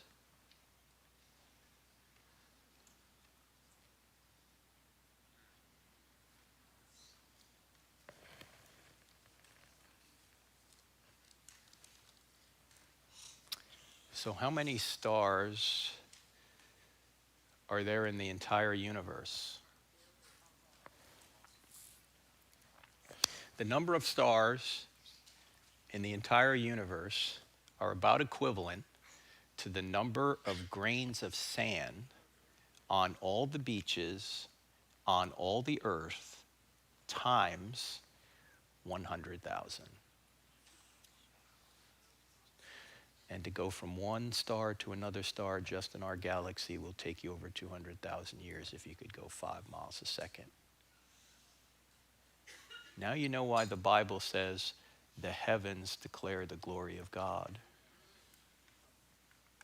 The heavens are awesome.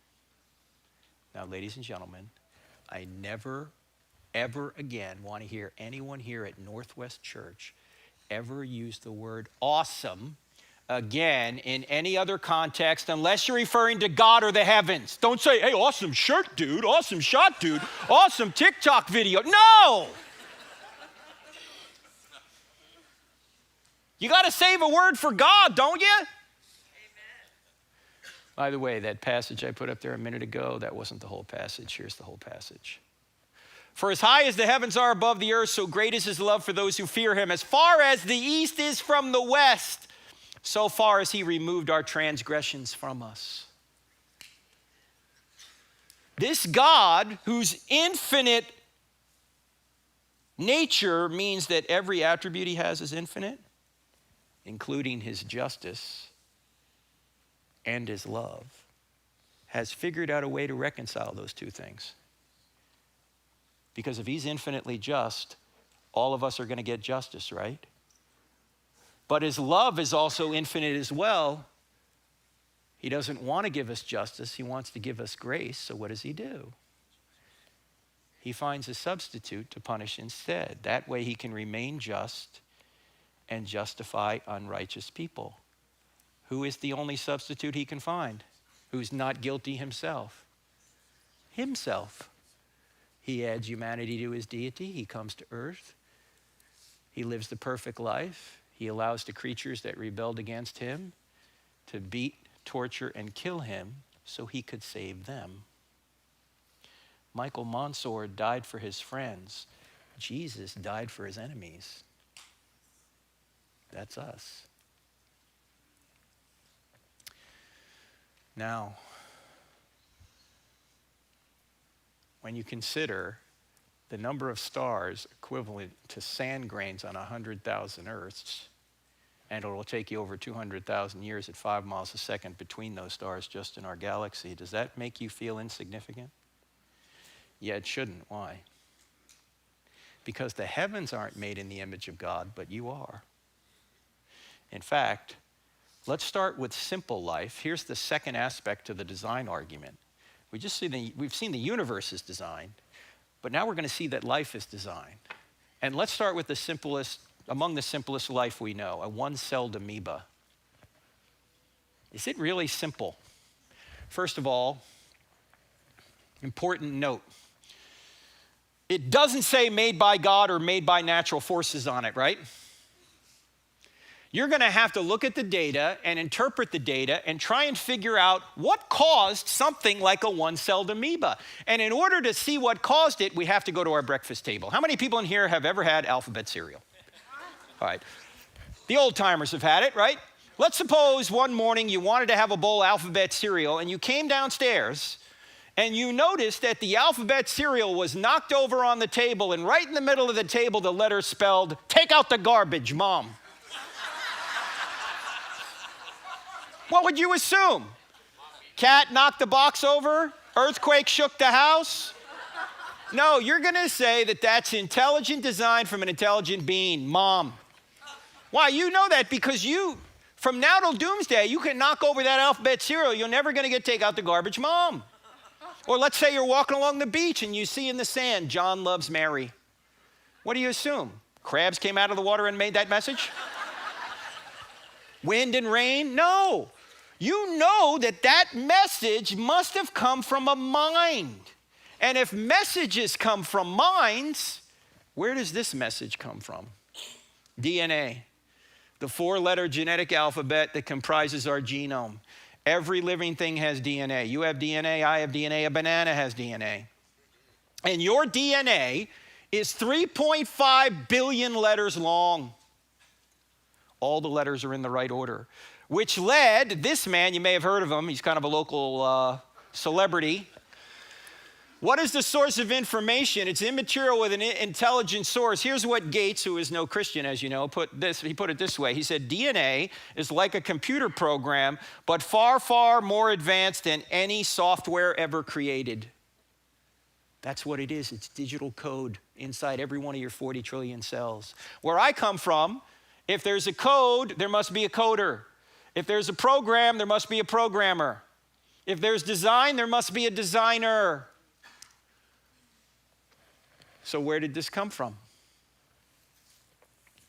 Well, basically what we're saying here is that the amoeba's DNA is like a message, take out the garbage, Mom. It's just a lot longer. And you might ask yourself, well, maybe simple life started with a real short string of DNA, and maybe it just replicated from there, and it got to where we are today without any intelligence. Well, how much information is in a DNA or is in an amoeba? The amount of DNA information in an amoeba is about equivalent to 1,000 volumes of an encyclopedia. Wait a minute, you guys know what an encyclopedia is, do you? Okay. Many years ago, before the internet, people would come knock at your door with a series of books. And they would say, you need to have these if you want to be smart. And there were 26 of them. And they were all about this thick. Think about 1,000 of those books inside a microscopic amoeba. All the letters in the right order. How does that happen? Natural forces don't do that. Natural forces won't make John loves Mary. Neither are they going to make a code 1,000 volumes of an encyclopedia long. It seems to me the first life certainly requires an intelligent cause. And it's not just the first life, by the way, it's all subsequent life as well. You say, well, Frank, how do you know this is true? You're not a biologist. No, I didn't come up with this. You know who said there's this much information in an amoeba? Richard Dawkins, probably the most well-known atheist in the world today, who wrote the book, The Blind Watchmaker. He's the one that admits there's this much information in a microscopic amoeba. How did this happen? You say, Frank, if you're going to say some being like God did this, that's a God of the gaps argument. You're plugging God into the gap of your knowledge, when one day, if we keep looking, we're going to find a natural cause for this. Because it's true. Christians in past years have said things that were naturally caused, and they thought God caused them directly, like lightning or thunder. The gods must be mad at us. They're doing this. No, we discovered natural causes for that, right? But is this a God of the gaps argument? No. It's not a God of the gaps argument, because we're not arguing from what we don't know. We're arguing from what we do know. When you see John loves Mary in the sand, you don't just lack a natural explanation for that, right? You know that John loves Mary is positive, empirically verifiable evidence for an intelligent cause. So there's no gap in your knowledge. You know that messages come from minds, and if the longest message ever discovered is in every one of your 40 trillion cells, you know there's got to be a mind behind that. That's all we're saying. In fact, it's interesting.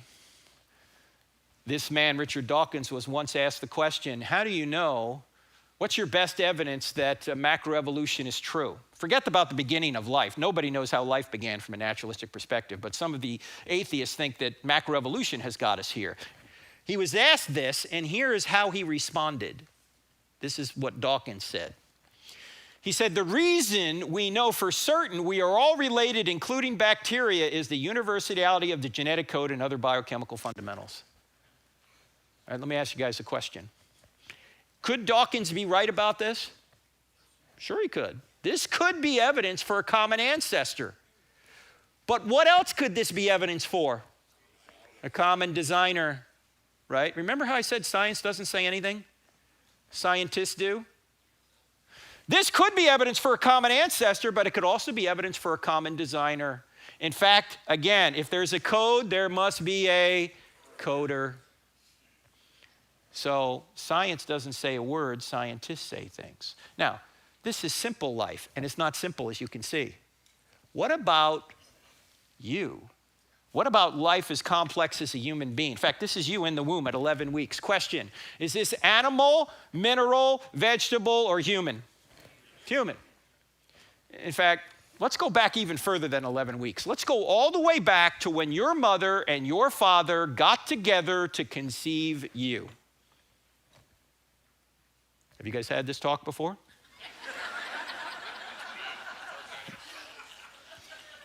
I see some young people in here, so I'll try and be discreet. I also see some older people in here, so I'll try and be discreet as well, just in case you've forgotten how this works. All right? When your mother and your father got together to conceive you, your mother unconsciously perfumed her egg to attract your father, and then your father sent the entire population of the United States, 300 million soldiers, toward your mother's egg. And then there was a race. And you won. Don't let anyone ever tell you you're not special. You beat out 300 million others. You have blown away anything Michael Phelps has done. Now, seeing some of you limping here earlier makes it hard for me to believe you were the fastest soldier in the gene pool, but you were. Now, your soldier was 20 to 30 times smaller than a grain of salt, yet it contained half of the 3.5 billion letter genome that makes you you, all the letters in the right order. And your mother's egg was about the size of a period at the end of a sentence in an average book, and it contained the other half of the 3.5 billion letter genome that makes you you. And when your soldier and your egg came together, a new 100% genetic human being was created. Do you know you have not received any more genetic information from this point till right now? Your genetic information has just duplicated itself. In fact, there were only 4 things separating you from adulthood: time, air, water, and food. Those are the same 4 things that separated a 2-year-old from adulthood.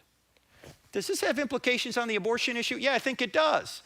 We don't kill the 2-year-old. Why do we kill the unborn child in the womb? Genetically, it's the same. You say, wait a minute, Frank, you can't legislate morality. All right, no extra charge for this. This comes from our first book, creatively titled Legislating Morality. All laws legislate morality. Every law declares one behavior right and the opposite behavior wrong. You can't think of a law which doesn't legislate morality. The only question is, whose morality will be legislated? And when people say to me, don't impose your morality on me, I say, why not? Would that be immoral? And by the way, you're imposing your morality on me right now. You're saying I ought not impose ought nots, but you're imposing that ought not on me. You're doing the same thing you're claiming I can't do. Actually, there's another answer for this. When somebody says, don't impose your morals on me, I say this: these aren't my morals. I didn't make this stuff up.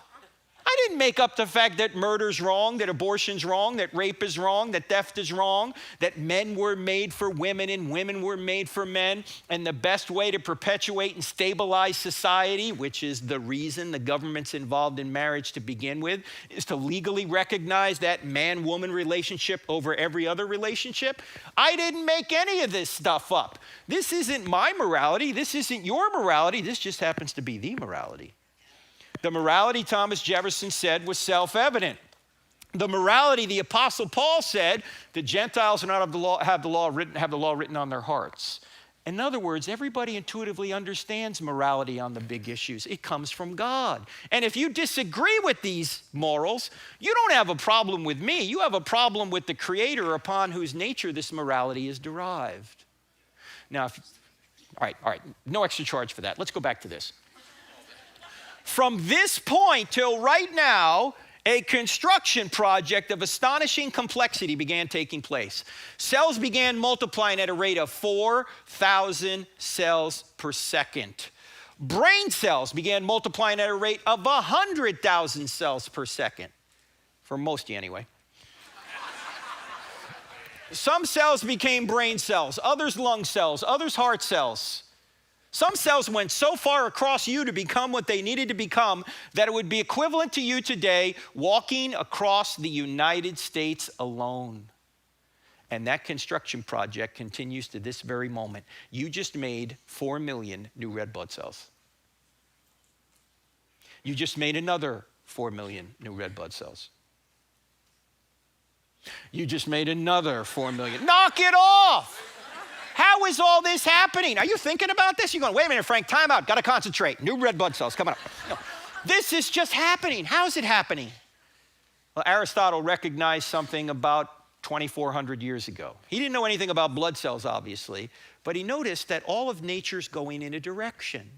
For example, why does an acorn, if it's properly nourished, always go in the direction of becoming an oak tree? Why doesn't it become an elm tree? Or a birch tree, or a seahorse? You say, well, it's programmed to become an oak tree. Well, who programmed it? And by the way, is an acorn conscious? Is an acorn in the ground going, all right, what do I have to do to become an oak tree? No, but it reliably goes in the direction of becoming an oak tree. If it doesn't have a mind of its own, yet it's reliably going in a direction, there must be an external mind directing it toward an end. That is what Aristotle called the unmoved mover. Thomas Aquinas came along in the 1200s AD and said, this is going to be my fifth way to argue for God, that all of nature's going in a direction. If it's going in a direction, there must be a director, a consistent director. Now, if you think about this, what Aristotle was saying and what Thomas Aquinas was saying, he wasn't talking about a cause way back when, like a Big Bang cause. In fact, Aristotle mistakenly thought the universe was eternal. But he said, even if that's the case, you need an unmoved mover to keep everything going every single second of existence. So this is not a cause way back here. This is a cause every single second the universe exists. Why is everything so orderly? Why is everything goal-directed? Why don't things do things randomly? Why don't the planets just go in random motions? Why don't someday you're pulled to the ground, other days you float to the sky? Why is that? Because there's a mind behind all this. Who's directing it? This is why the Apostle Paul came along and said, in him we live and move and have our being. And Christ holds all things together. And the writer of Hebrews says, God sustains all things by his powerful word. In other words, God just doesn't create the universe and then leaves it. God creates the universe, and every single second of existence keeps it going with all the natural laws that govern us. This is, by the way, why we can do science. This is why when people say science has disproven God, that's just silly. You couldn't do science without God. First of all, nothing would exist. And secondly, you wouldn't have an orderly universe to get reliable cause and effect. Reliable cause and effect requires order. And where does order come from? It comes from a mind. In fact, you could put it this way. God is to the universe what a band is to music. If a band were up here playing music, the band would be playing and sustaining the music, right? The band's creating and sustaining the music. What happens to the music the second the band stops playing? Music's over. Same thing is true with God. He creates the universe and the natural laws that govern it. He creates you, and he sustains the universe and the natural laws that govern it, and he sustains you every single second. Now, there's a lot more on this in the book Stealing from God, but before lunch, we've got to do one more argument, and that's the moral argument. Let me ask you guys a question. How do you know that your quarterback throwing a touchdown is better than your quarterback throwing an interception or a pick six, say? How do you know? Not just the rules. Close.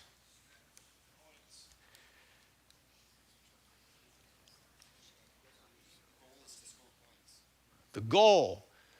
The only way you know that your quarterback throwing a touchdown is better than your quarterback throwing a pick six is because you know the purpose of the game, right? If there's no purpose, you can't say that a touchdown's better than a pick six, because the only way to know whether a play is good or not is if it gets you closer to the purpose or further away. If there's no purpose, you can't say one play is better than another. Now, in football, notice that the purpose of the game comes from outside the game.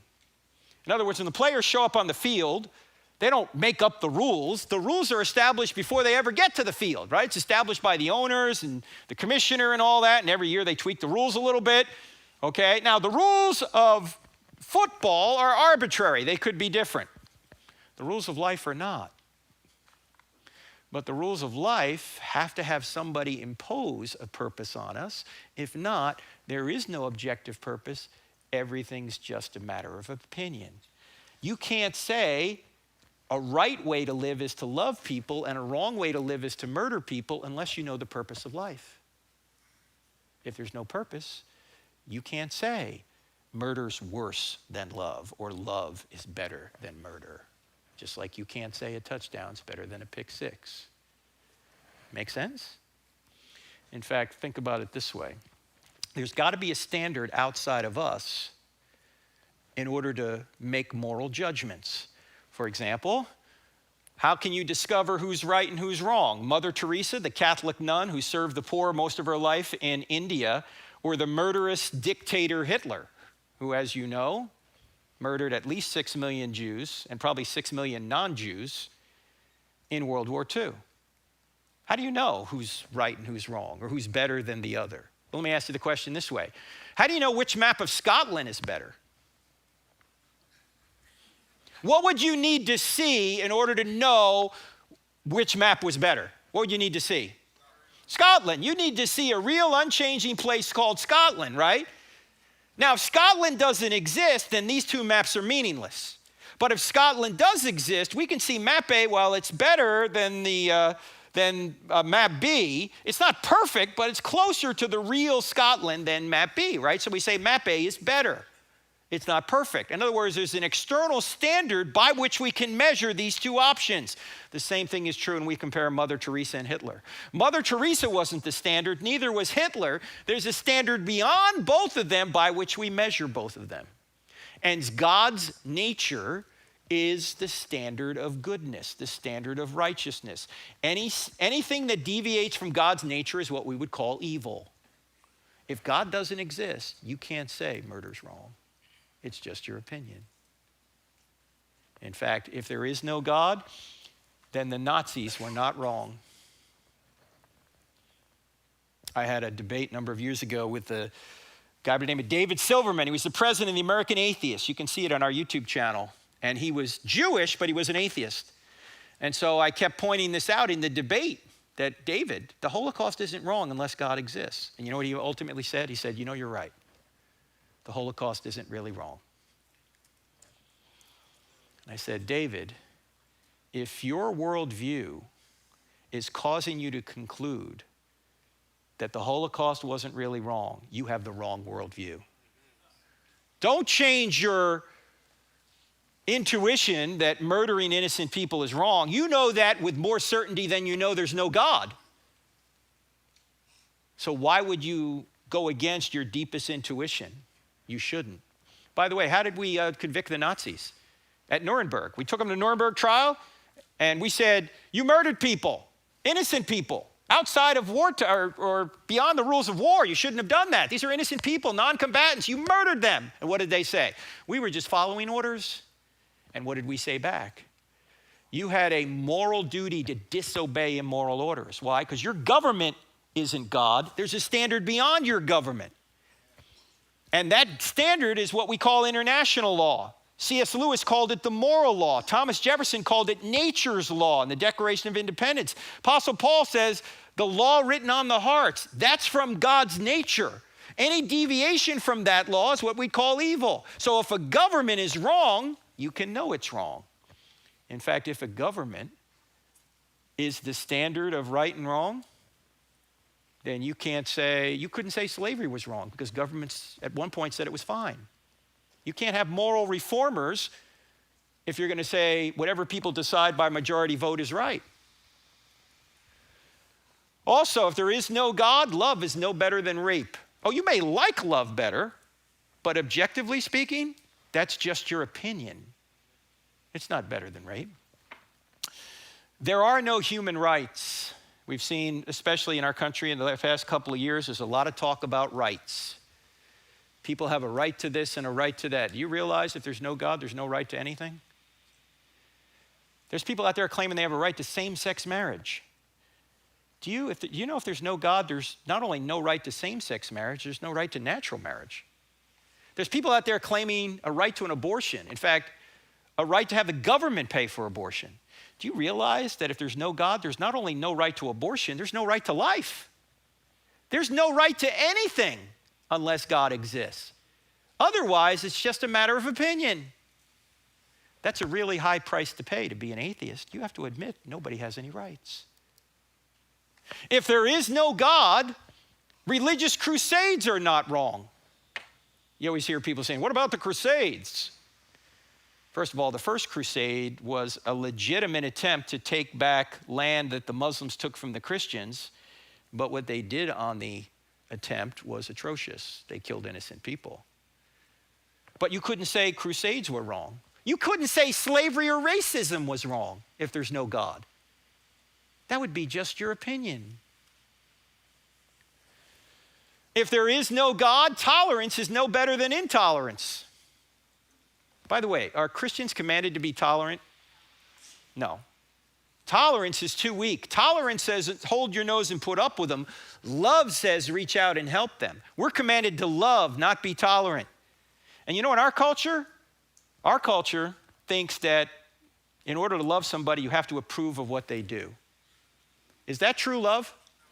No. How many parents do we have in here? All right, how many former children do we have in here? Okay, that's all of us, right? Children, if your parents approve of everything you want to do, are they loving? No. No, you're unloving if you approve of things that are going to hurt your child or things that they're going to do that are against God's will. You need to stand in the way of that. If you don't stand in the way of evil, you're not loving, you're unloving. But people say, oh, if you love me, you must approve of everything I want to do. Well, you don't approve of what I want to do. No, love, as Paul says, in the chapter in the Bible that everybody reads at their wedding, but nobody obeys. Love is patient, love is kind, that whole section. You know what else he says in there? Love always perseveres. Love rejoices in the truth. Love always protects. How do you protect people? You stand in the way of evil. In fact, I got to show you something here if I have it. You guys know who Thomas Sowell is? Here's what Thomas Sowell said about this, which I think is brilliant. He said, when you want to help people, you tell them the truth. When you want to help yourselves, you tell them what they want to hear. Do you know why a lot of us won't tell people we love that what they're doing is wrong? Because we're trying to help ourselves. Because we don't want to take the consternation that they're going to give us if we call them out. That's not helping them. That's enabling them.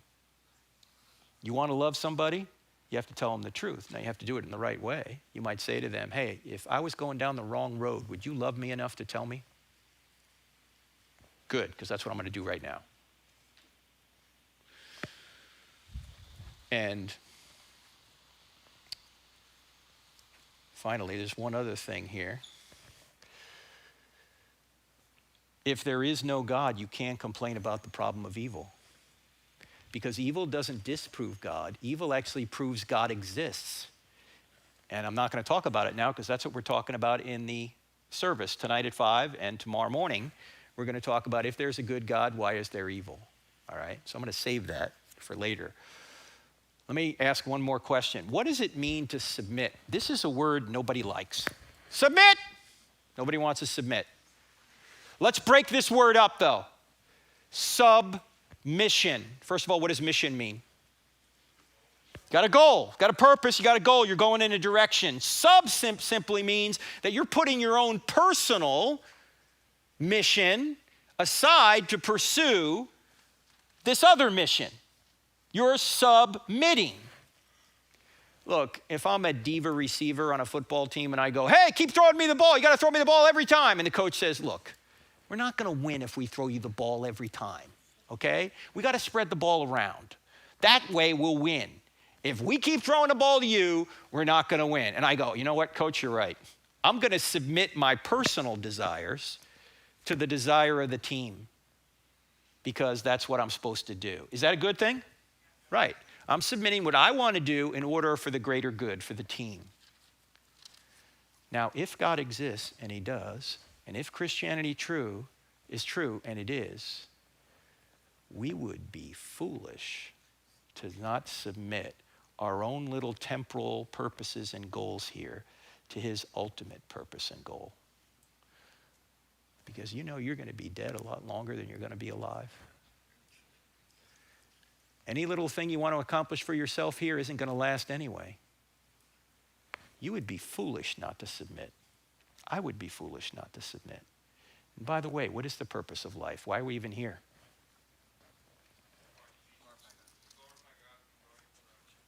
Where does it say that?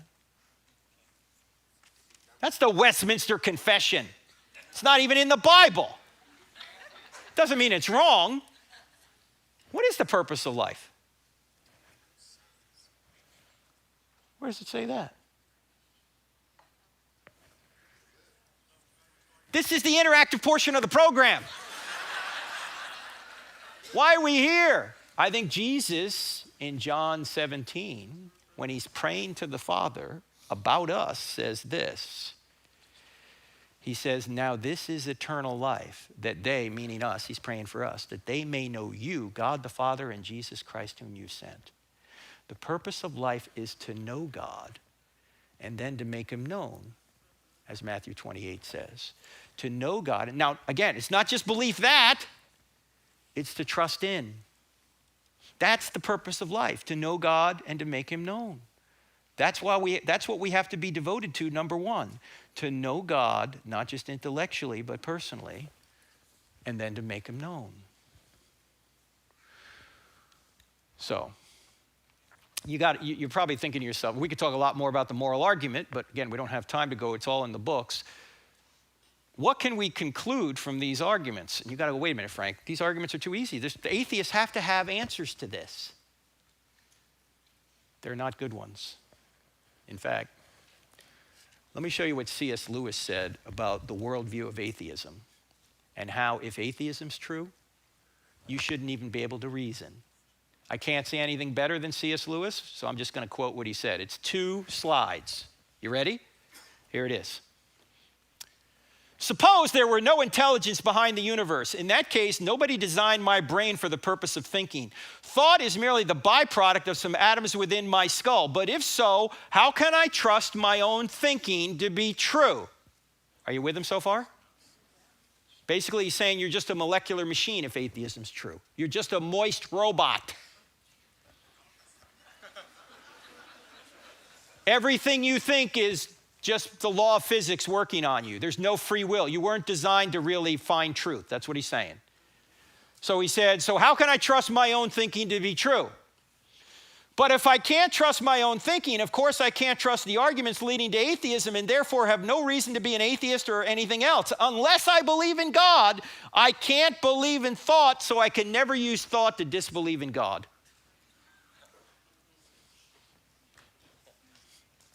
Boom. You can't say it any better than that. You can't use arguments against God because your very ability to think requires God to exist. Again, we don't know if it's the Christian God at this point. We're getting there. But what can we conclude from these 3 arguments? From these 3 arguments, we can conclude we have a spaceless, timeless, immaterial, powerful, personal creator who designed all things and is a moral being and sustains all things to this very moment. And we haven't even opened the Bible yet. We have what appears to be the God of the Bible, and we haven't even opened the Bible yet. This is called natural theology. You don't need the Bible to know that God exists. In fact, Paul even says this. He says that God's invisible qualities and divine attributes are clearly seen so that men are without excuse. We may know that, but we also might suppress it. So how do we know it's the God of the Bible and not Allah? Well, actually, we can know it's not Allah at this point. Why? Because according to Muslim scholars, you ask them, is Allah good or is what Allah does good? You know what they'll say? It's what Allah does. In other words, Allah is arbitrary. Allah is not the standard of good. Whatever he does is good. That's why in the Gulf War, we had Iraqi soldiers surrendering to CNN camera crews because they figured, well, Allah must want us to lose. We're getting hit with such overwhelming force, it's Allah's will we lose. It's fatalism, in other words. That Allah isn't good, whatever he does is good. But that doesn't explain what good is. Good must be unchanging, an unchanging standard. That's the God of the Bible. Now again, we don't know if this is the God of the Bible. In order to discover who the true God is, we got to go to the next question, and that is, are miracles possible? because God can use a miracle to tell us who to listen to. Should we listen to Muhammad or should we listen to Jesus? Who should we listen to? That's what we're going to, well, Jesus. Okay, we can go home now. All right, it's done. All right. What we're going to do when we come back from lunch is we're going to do miracles. No, we're not. Ben's going to do miracles. No, you're not doing miracles? You said, you promised. We're just going to talk about miracles, and then we're going to talk about the New Testament, and then we're going to take any questions you have. So, Ben, you want to close this out and tell people where they can go to eat, and then we'll come back here at 1 o'clock.